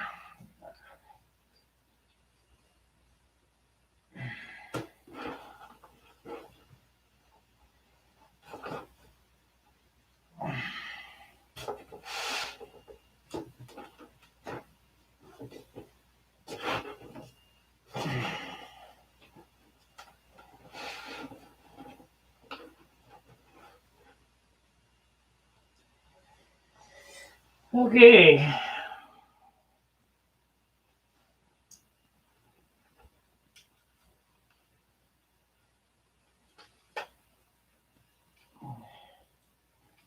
basically, I've crapped the shit out of this. That looks much better. I don't think I'll be cropping anymore, but get an idea where the rudder's gonna come.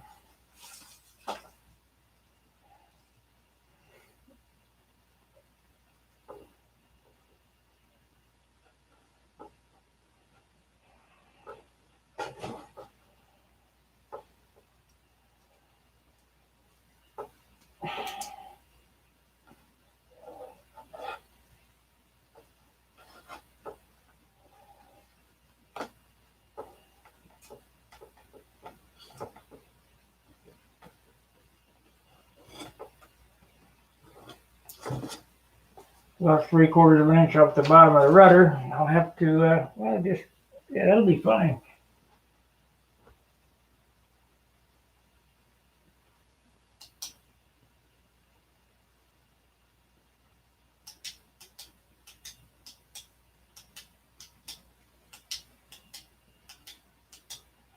That's exactly correct. The video wings are USA 1 wings. Same as my airplane, only a 1/4 inch thicker.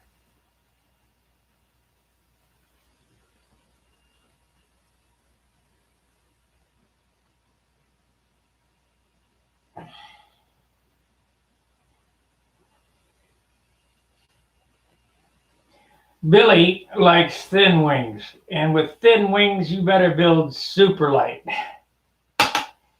So with the guess of a 1/4 inch in difference in thickness, I figured we could pick up 5 ounces from Billy, because Billy could build this at 20 ounces. I can't build it that light.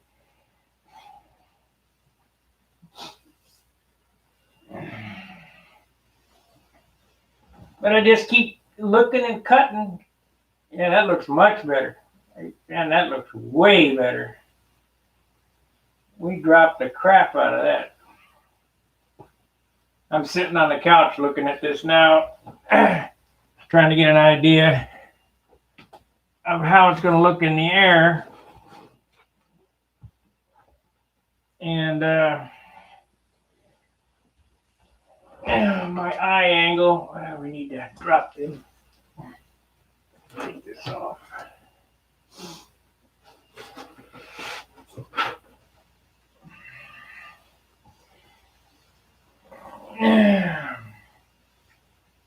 So sitting here looking, same angles I'm looking at here.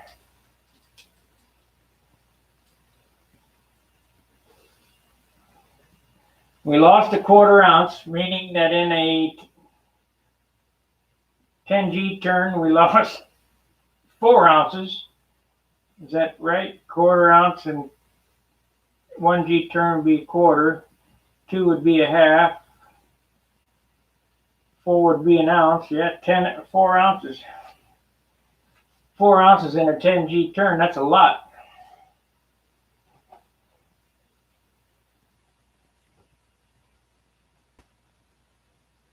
What'd you call, Paul?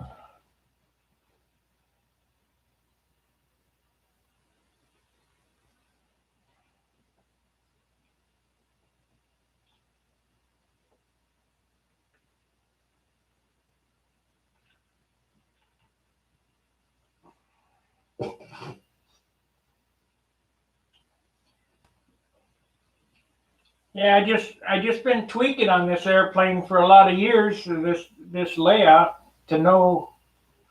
Remember, they're all the same. They're just wearing a different dress. They're all the same. Mannequin is a giant Nobler with a different dress on it. So I'm building this the airplane hanging on the wall there, the XL, is the one that I like the way it flies the best. It's 58 ounces. It flies super good. Been developing on that. That's like the 3rd or 4th one in that series. Then came the Tucker Special. It's leaning behind the vacuum there. Oh, no, wait a minute. Then came this one over my head. That has a PA 75. Good night, Craig. That one there has a PA 75 in it. But I did learn.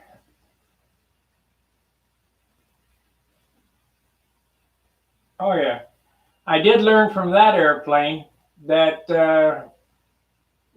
length and weights and things.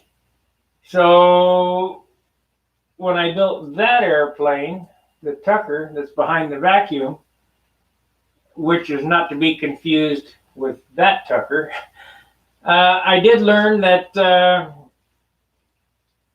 weight's where it's at and change the numbers. So this airplane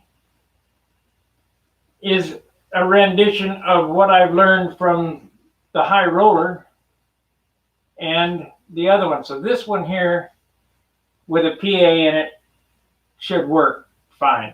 It should be fine. Both the Tucker and this one should be, the Tucker XL and this one should be fine from what I've learned. And they're basically all the same airplane. And that's the same thing Danny's building, basically.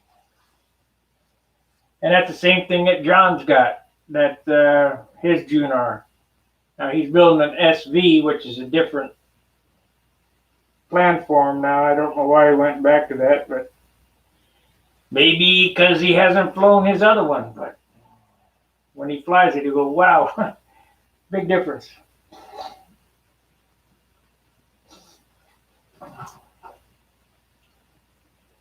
Well, what do you know? Paul Walker agrees with me. Whee!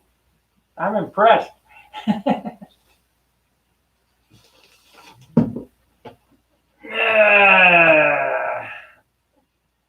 All right, I'm taking a little break here. Been on almost 2 hours. I'm just sitting down finishing my soda, and we'll get back at it. We'll do the tail wheel, the extension there. I'll make the bulkheads and glue the bottom on, and then we'll sand her up, I guess. Then I'll whittle out the cowl. I should get that all done today. I should get the bottom, the landing, the tail wheel, the bulkheads, and whittling out the cowl today. Done. And then I can look at canopy fitment and some other things, because when I get ready to go, I want it to go real fast. I don't want to be messing around figuring out what I got to do. This R&D or layout is probably the hardest part, because like I say, I don't do CAD. It's all CAD on the fly.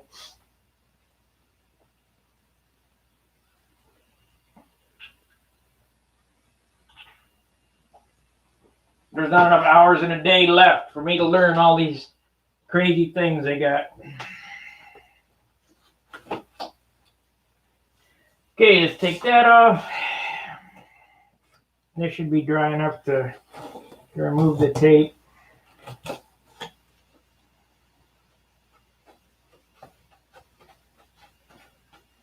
Would be pretty dry.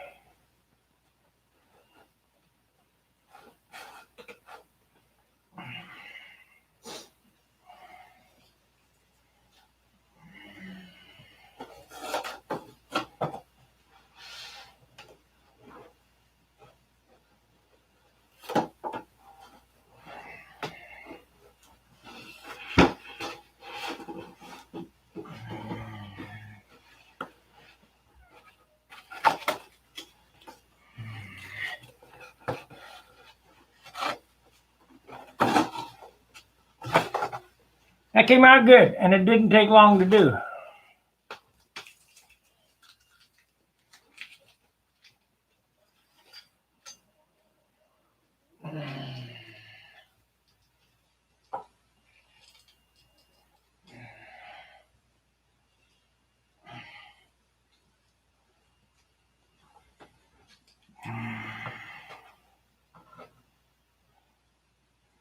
Do the final fitment later, but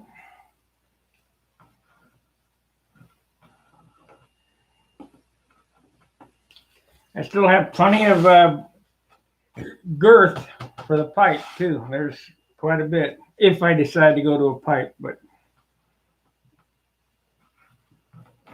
which I doubt I will. What that does is adds 3 extra ounces you don't need.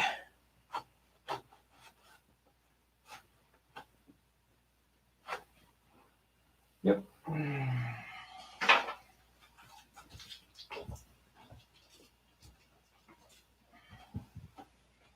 How much power do you need in an airplane? 327 Chevy?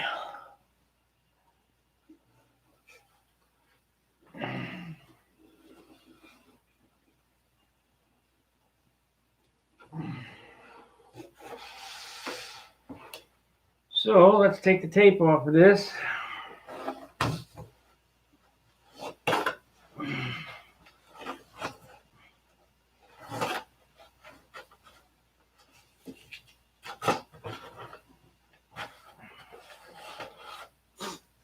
I've only been on an hour and 50 minutes, and that glue's dry, or thereabouts. I mean, it's pretty damn close. Dry enough to take the tape off. Yeah, we'll leave it on for a minute. I guess I could do rudder fitment.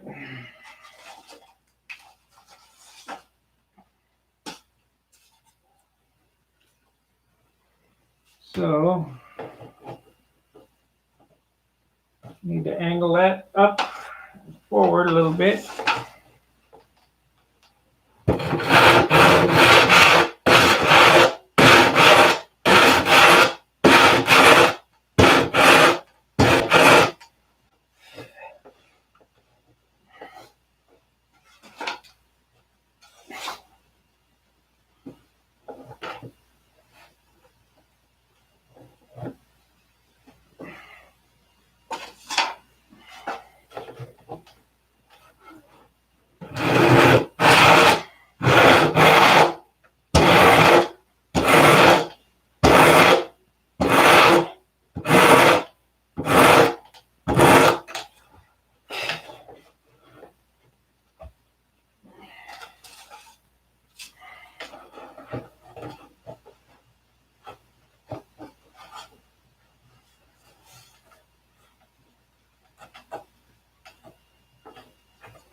Much better.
Looks pretty good.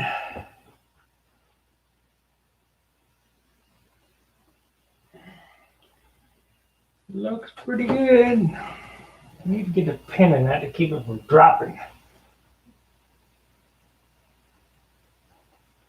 Actually, I need to get it glued in, but I can't get it glued in until I get the bottom on it.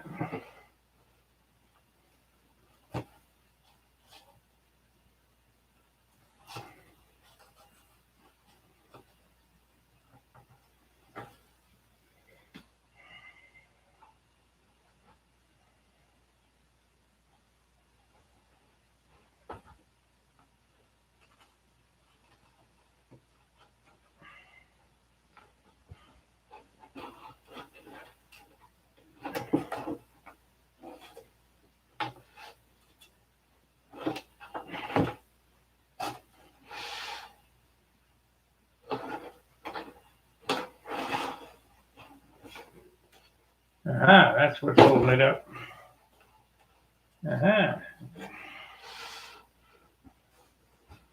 So, still need to open that up.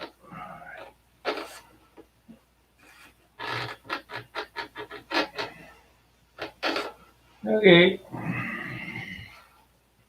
I guess to do the tail wheel, that way I can move that over and we'll see what happens.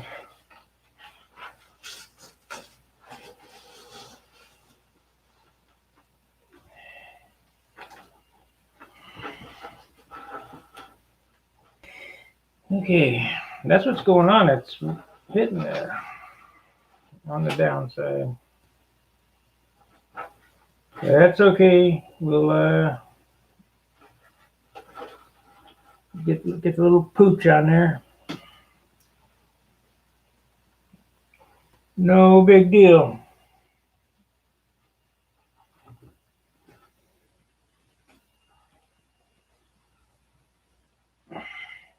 Open it up a little bit more.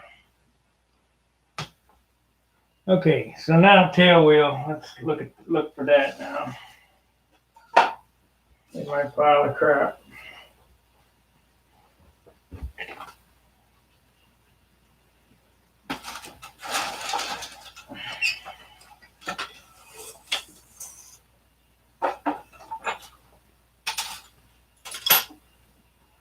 Tail wheel mount.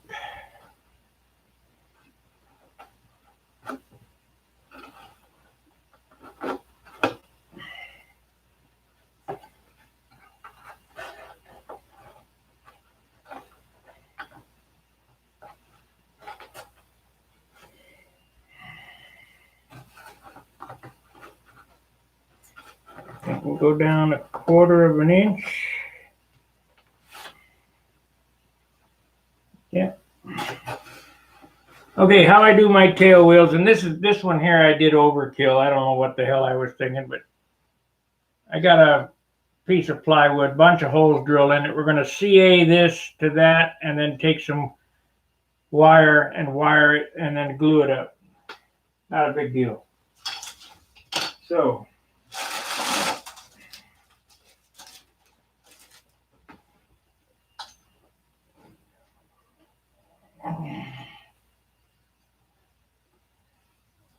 Got my big pile of trash I'm working in here.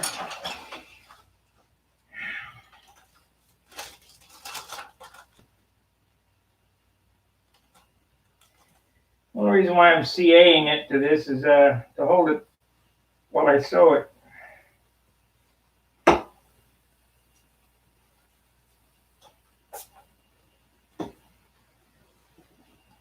And of course, it glued my finger to it. Hot.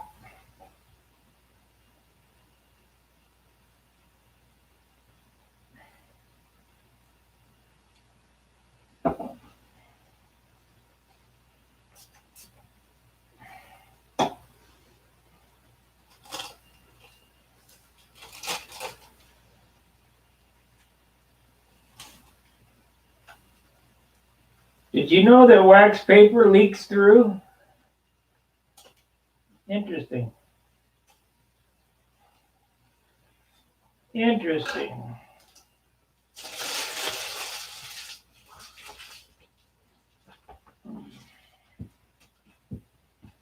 Okay, now we can find some wire, and it's right there. What do you know?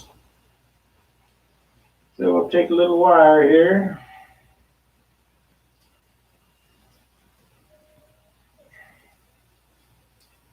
Yep, can't see what I'm doing.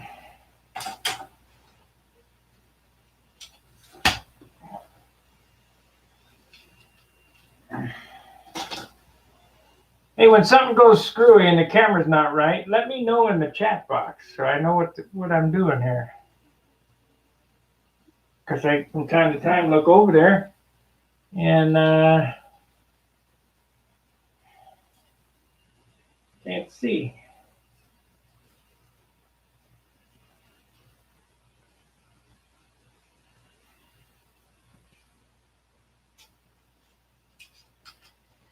Okay. remember, this is the back half of the airplane, so you don't want to wad it up with a bunch of stuff, coat hangers and glue and crap. So keep it down to a dull roar. We'll put this wire on there. I lost my Kevlar needle, or I would have just wound this with Kevlar, but I don't know what happened to the needle. So we're stuck with the wire.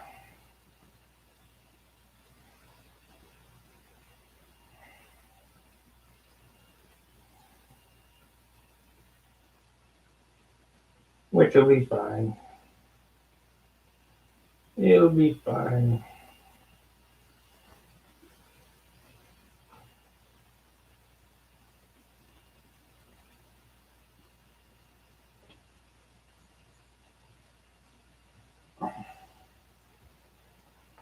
So now just sew it up. Just wind it up in there. This will take a few minutes, I'm sure.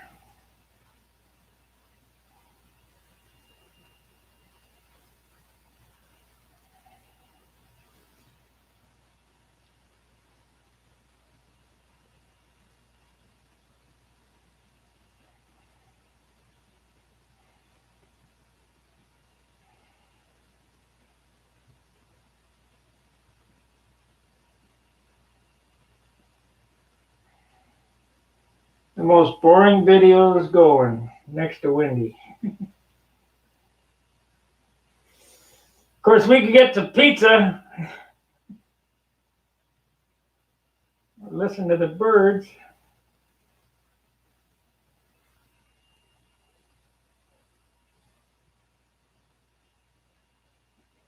You know what? I got too much wire on here. It'll take me all day to go around this thing with that much wire, so cut off that much.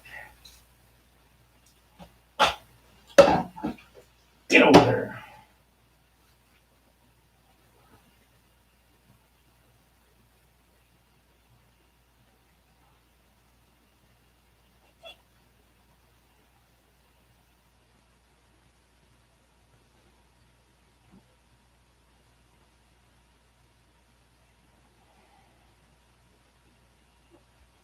Now they made some removable tail wheel apparatus that kind of neat. If somebody else made them, I'd use them. But seeing that I do everything by myself with sticks and rocks, this is what I got.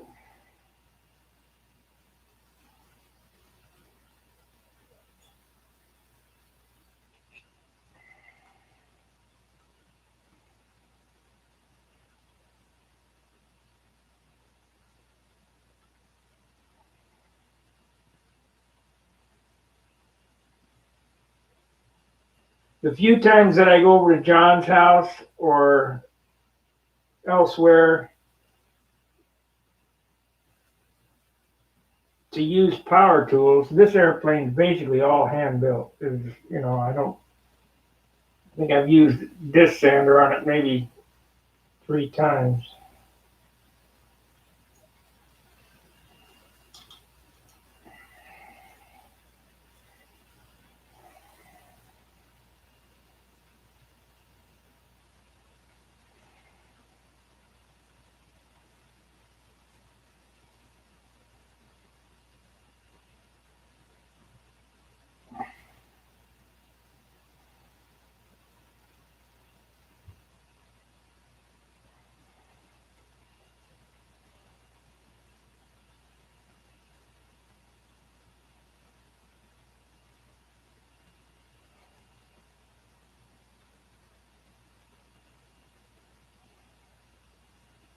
Slather on the epoxy, as John would say. No, thank you.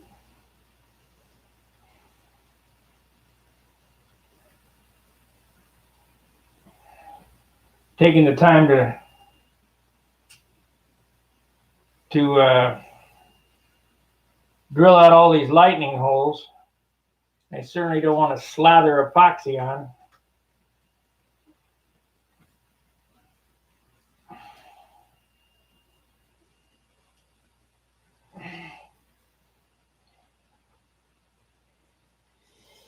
Yeah.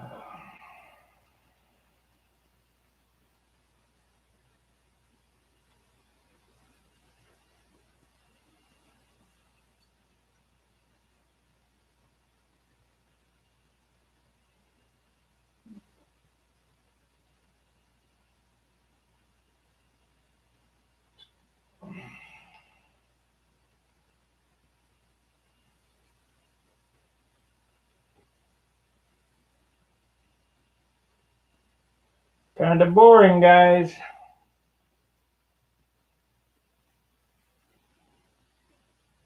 I wouldn't say the master builder, but I'm a builder. I'd like to see you guys get the right info.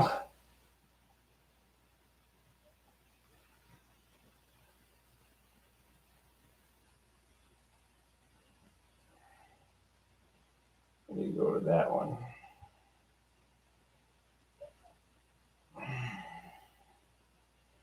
The right info is always helpful. It just irks me that these guys on Facebook are putting up shit that either they've taken from me or from John or somebody else, not giving us any credit, and they're using it as their own, and they're not doing it right. That's what's really bad.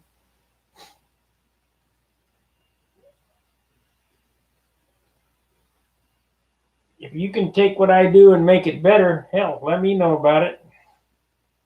And more power to you. But to do it wrong and to pass it off that it's your idea while doing it wrong ain't good.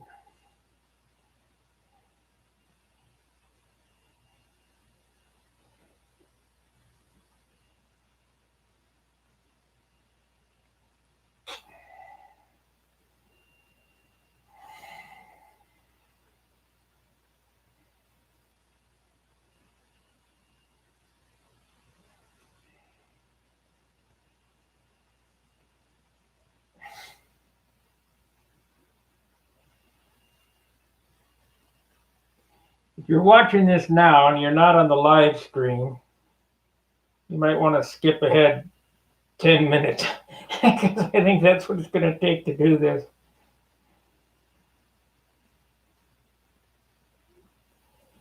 Slow process.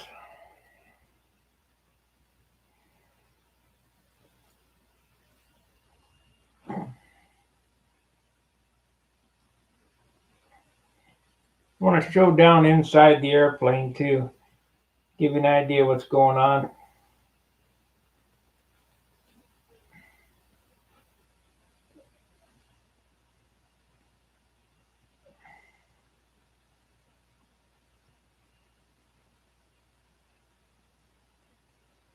Man, I'm getting hungry. 10 o'clock. To make me a peanut butter jelly sandwich.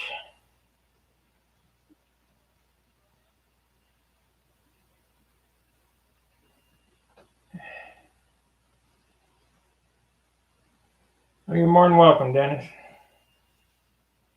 Like I say, it just aggravates me when somebody steals what I've done, passes it off of their own, and does it poorly.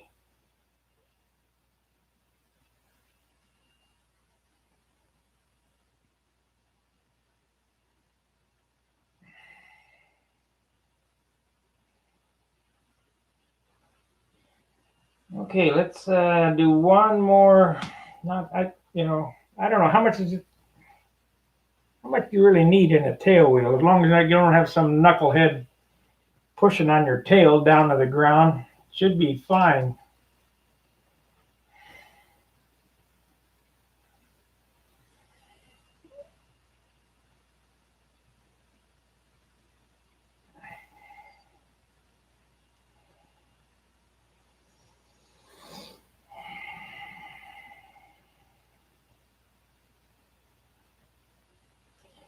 That's what was funny when the Chinese people got a hold of me and said they were going to take the stunt hanger.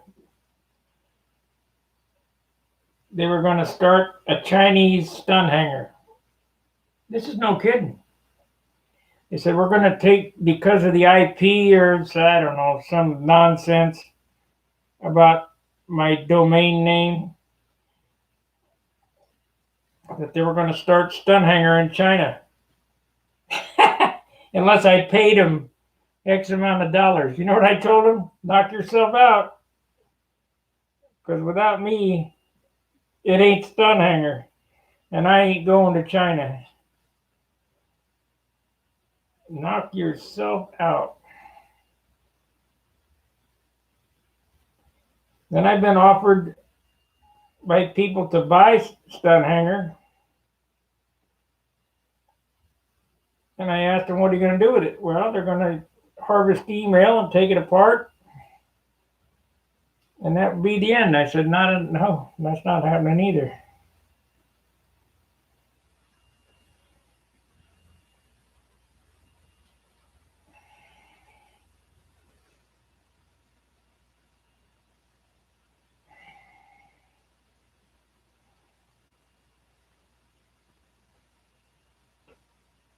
Stunt hangers for sale, but it won't be cheap, and it must be to another modeler that doesn't have the intention of taking it down.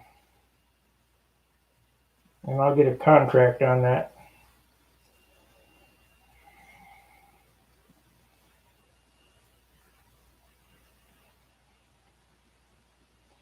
But you guys shouldn't have to worry. I don't foresee doing that in the near future.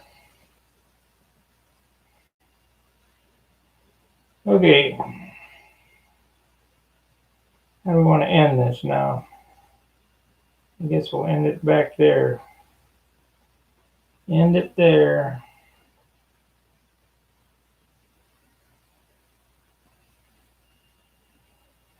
I hate putting this on because then I cannot set it down. But it's got to get done.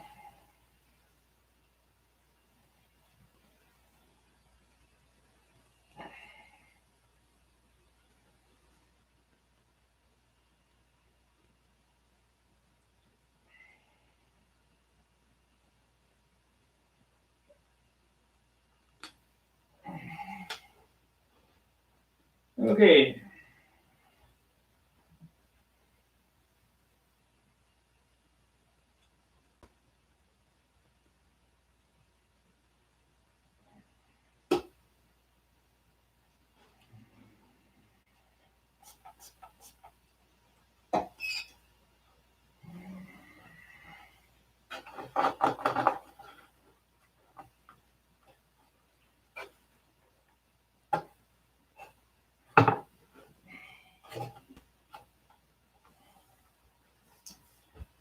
All right.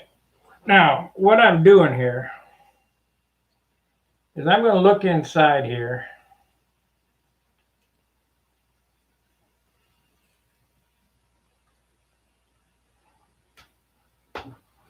And wherever there's something that's not needed, I'll take it out. That's where this goes. I need a stringer in here, but I don't want to put them big stringers in there because I've already cut back the inside of this, so we've taken some off of that. Like I told John yesterday, this airplane has to be 28 ounces altogether.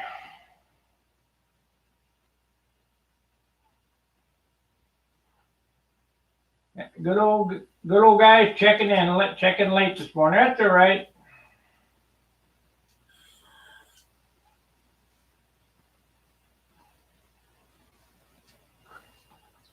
Hell, that's old guys get up late, but I go to bed early and get up early, so if I get out of routine, then I'm kind of screwed.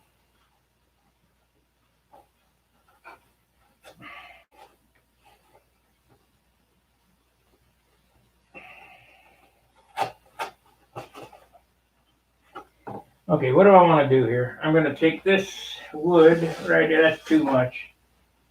But it is light. So if I cut it down in half, let's do that. This is a pretty thick piece of wood. It's 3/16. We're going to make our back half stringers, but this is super light wood. It's like 3-pound wood. I'm going to cut it in half, so that means I'll have 1.5 pounds wood.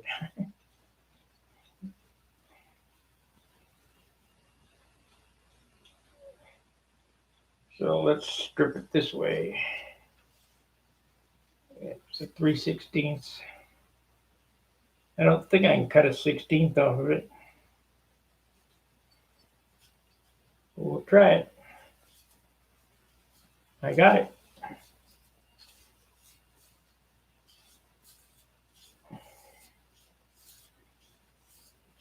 Unreal. So what I'm doing here is stripping this wood in half.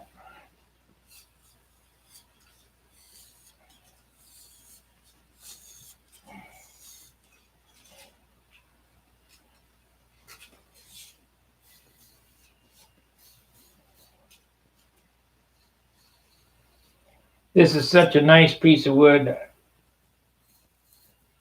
what I decided. We'll use this.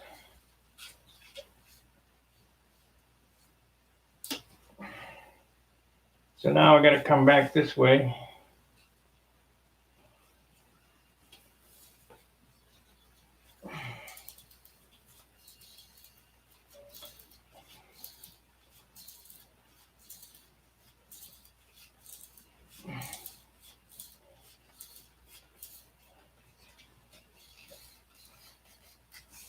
Come on. Okay. Now I got two pieces. I think I'll use the I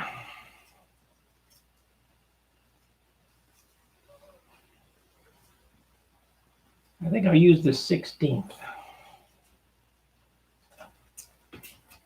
Now, what I'm going to do here, this is a real brainstorm that I had here while I was looking. I can't remember what was John talking about it or something.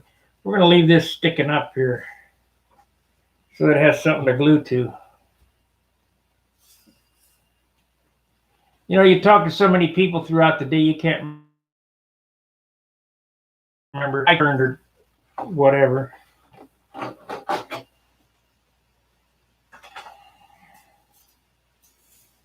So we're going to put that and leave it sticking up. This is a 16th of 2.5 pound wood. Really good stuff. Really good stuff. Let's see, where's my scalpel?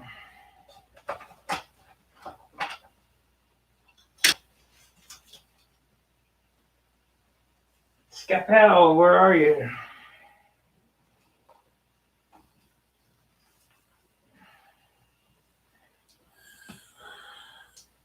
I see an X-Acto, but I'd rather have the scalpel sharper.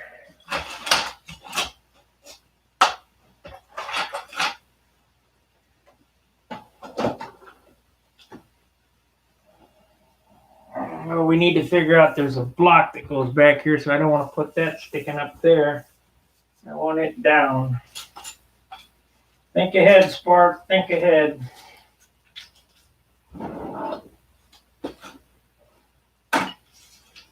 Starting to get aggravated. Where's the scalpel?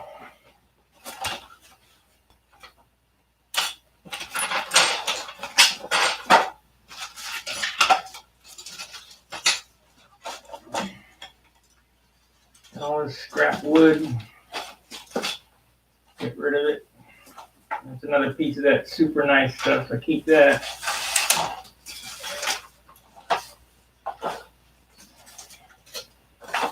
Scalpel, come out. Sanding block up there.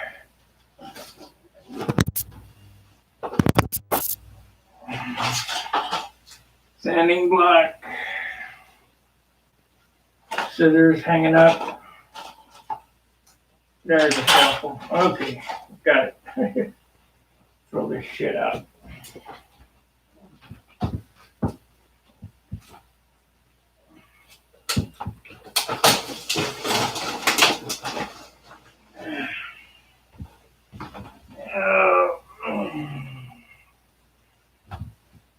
Some studious freak-like guy or some black guy building little stick models could make quite a few models out of what I throw out. Junk wood that's too heavy or what have you.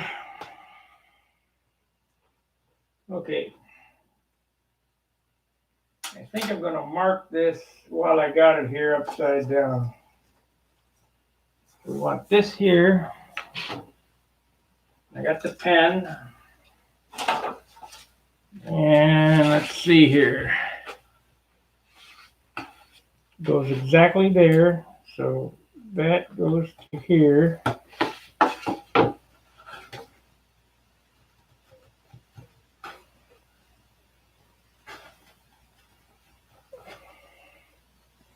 That's good. Okay.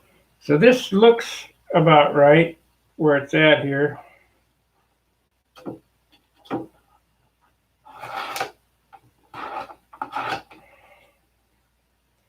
This will be a mark for next week. I'm doing this mark now because I can look down inside it. If I had to guess, it'd be tough.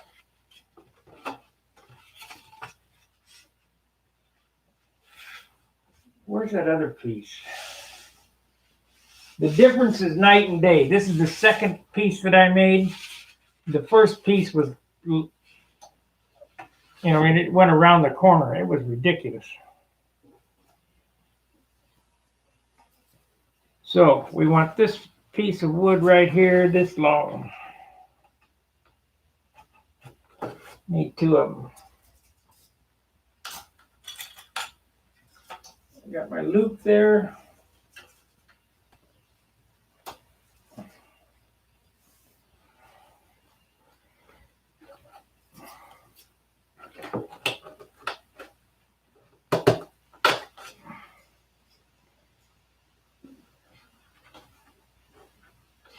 You know what? I'm gonna forego that. I'm not gonna get that fancy.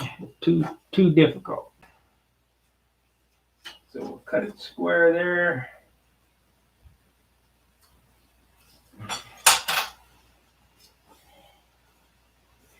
Flat side in. Leave that hanging up. Just eyeball it. 1/8 inch, quarter, 3/16, somewhere in there. You know what? I think it'd be better to use this stick here. Give me a little more gluing area.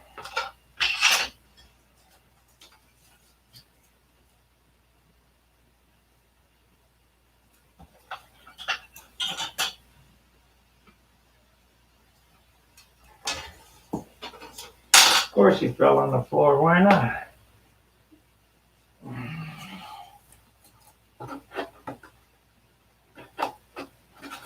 Yeah, we'll hand fit each one.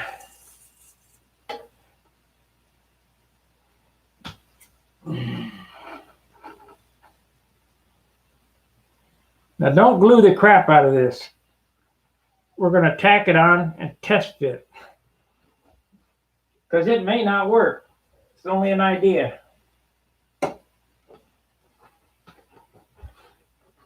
Should work, but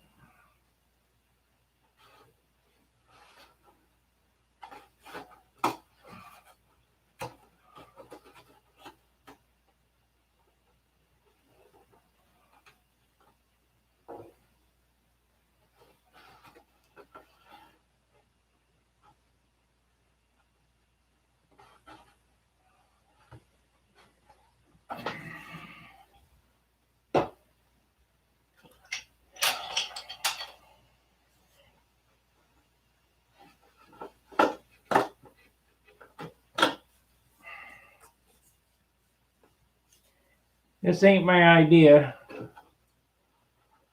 Just something I'm going to try. Sounds like a good idea at the time.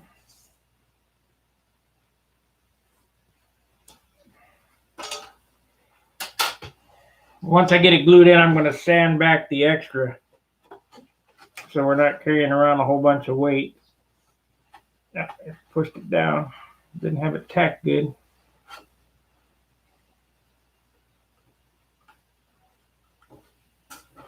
This one's tacked good though.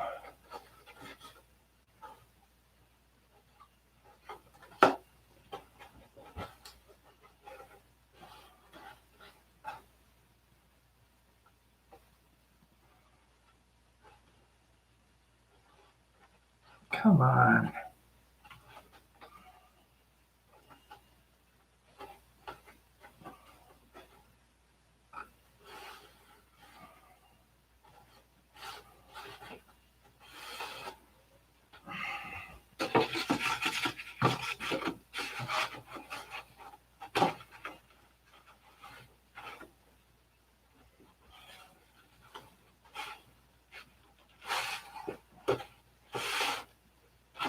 Perfect. Perfect. That'll work perfect. So we're in there. That's good. Go ahead and finish gluing them.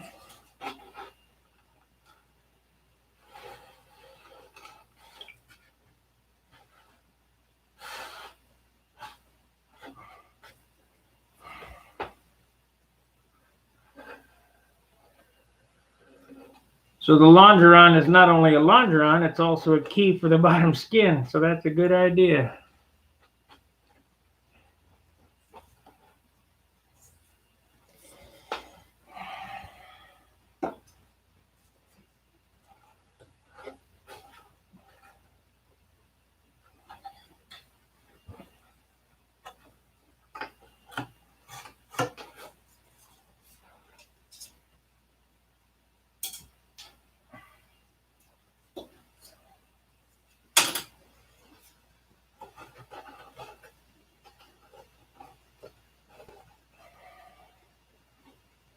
Good idea. Oh, can't do that. It stops right there. Good thing I paid attention.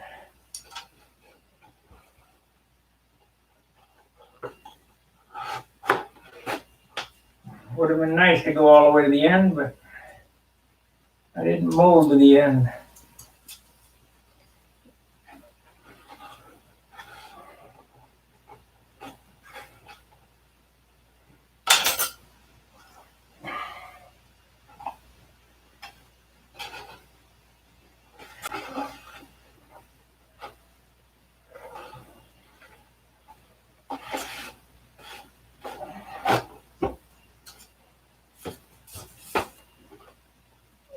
You guys bored yet?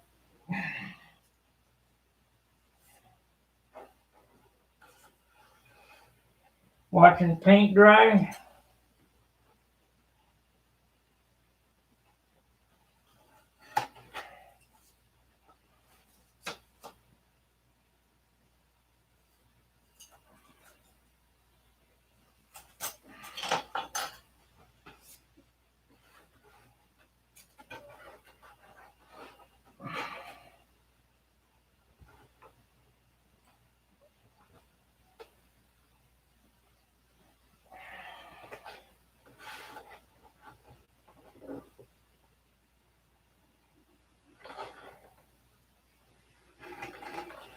Okay, has everybody got what I've done here? Let me get in here a little bit closer.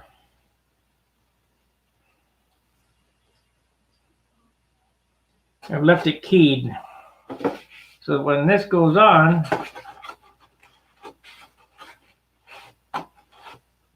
we have something to glue to.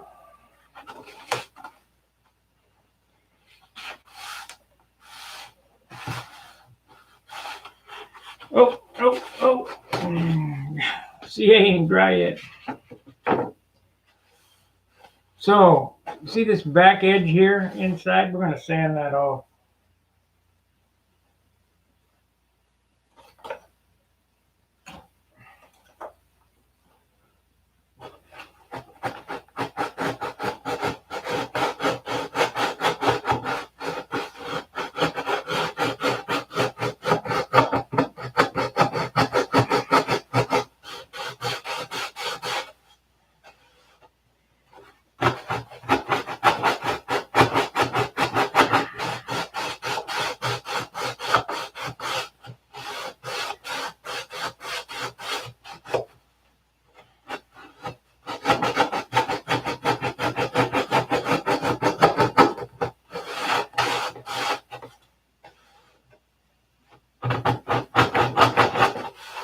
It's just a little, but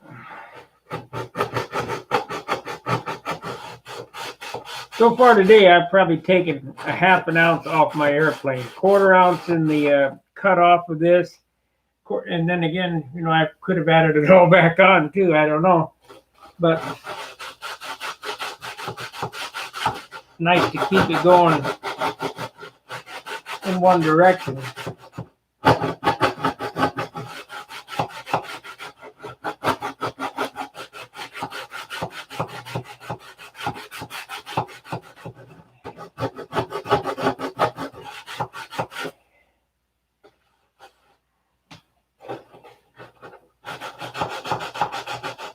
You guys who use 1/8" fuselage size, you need to do this to the inside of your 1/8" fuselages.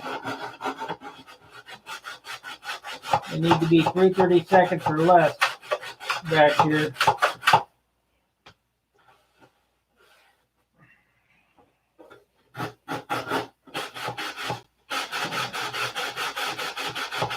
These are 3/32 sides, so it doesn't leave you a lot of room to sand. But I did.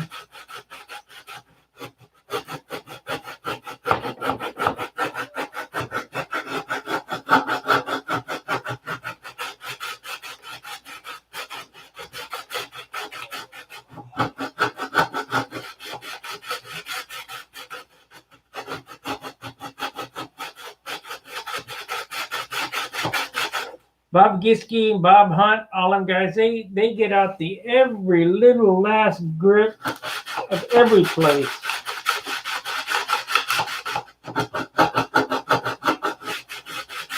And you wouldn't think that it helps, but it does.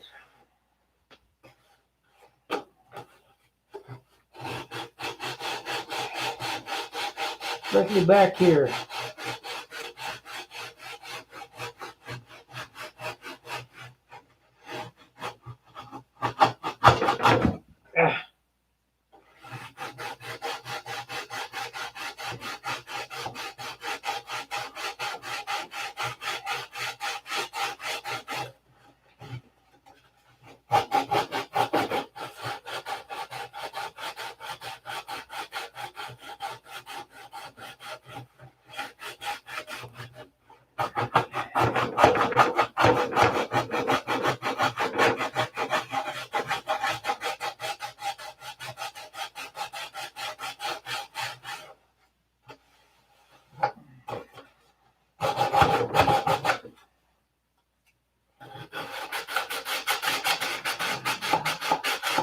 Pay attention, because I'm showing you my secrets on how to build light.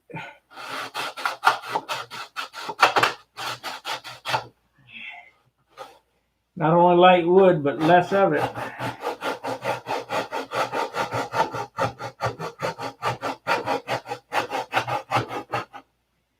Yeah, we cut whatever I had off our 50%, so.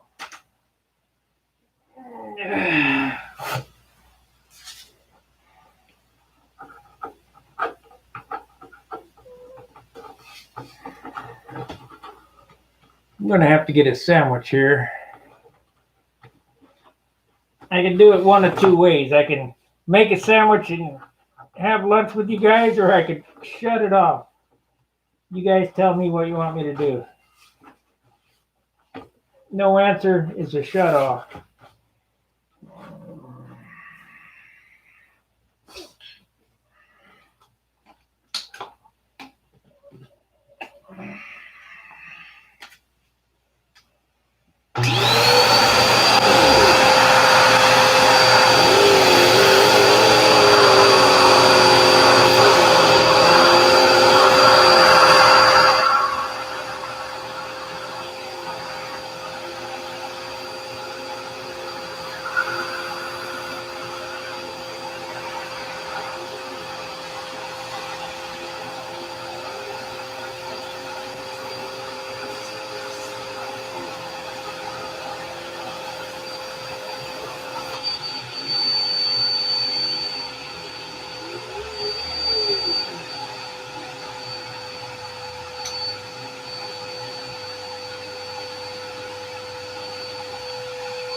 Pretty good. Pretty good. That's a good idea.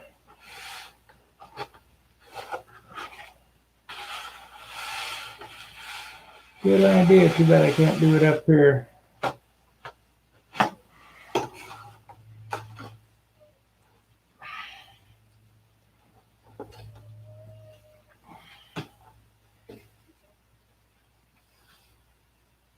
$16 and $6, but I know I've had 100 guys on here already. I don't know why I don't have 100 likes, except nobody likes me. Okay, let's, I guess we'll flip it over and take the tape off the other side. It's been 3 hours, 2.5 hours. That should be plenty of time to have set up. Or better yet, I'm gonna get something to eat, and I'll come back. I'll come back at 12.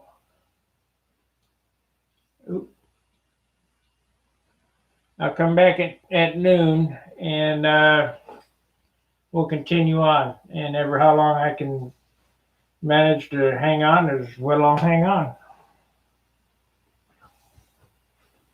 So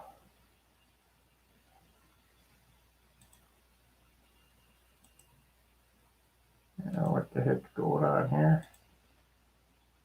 That ain't it. That's it.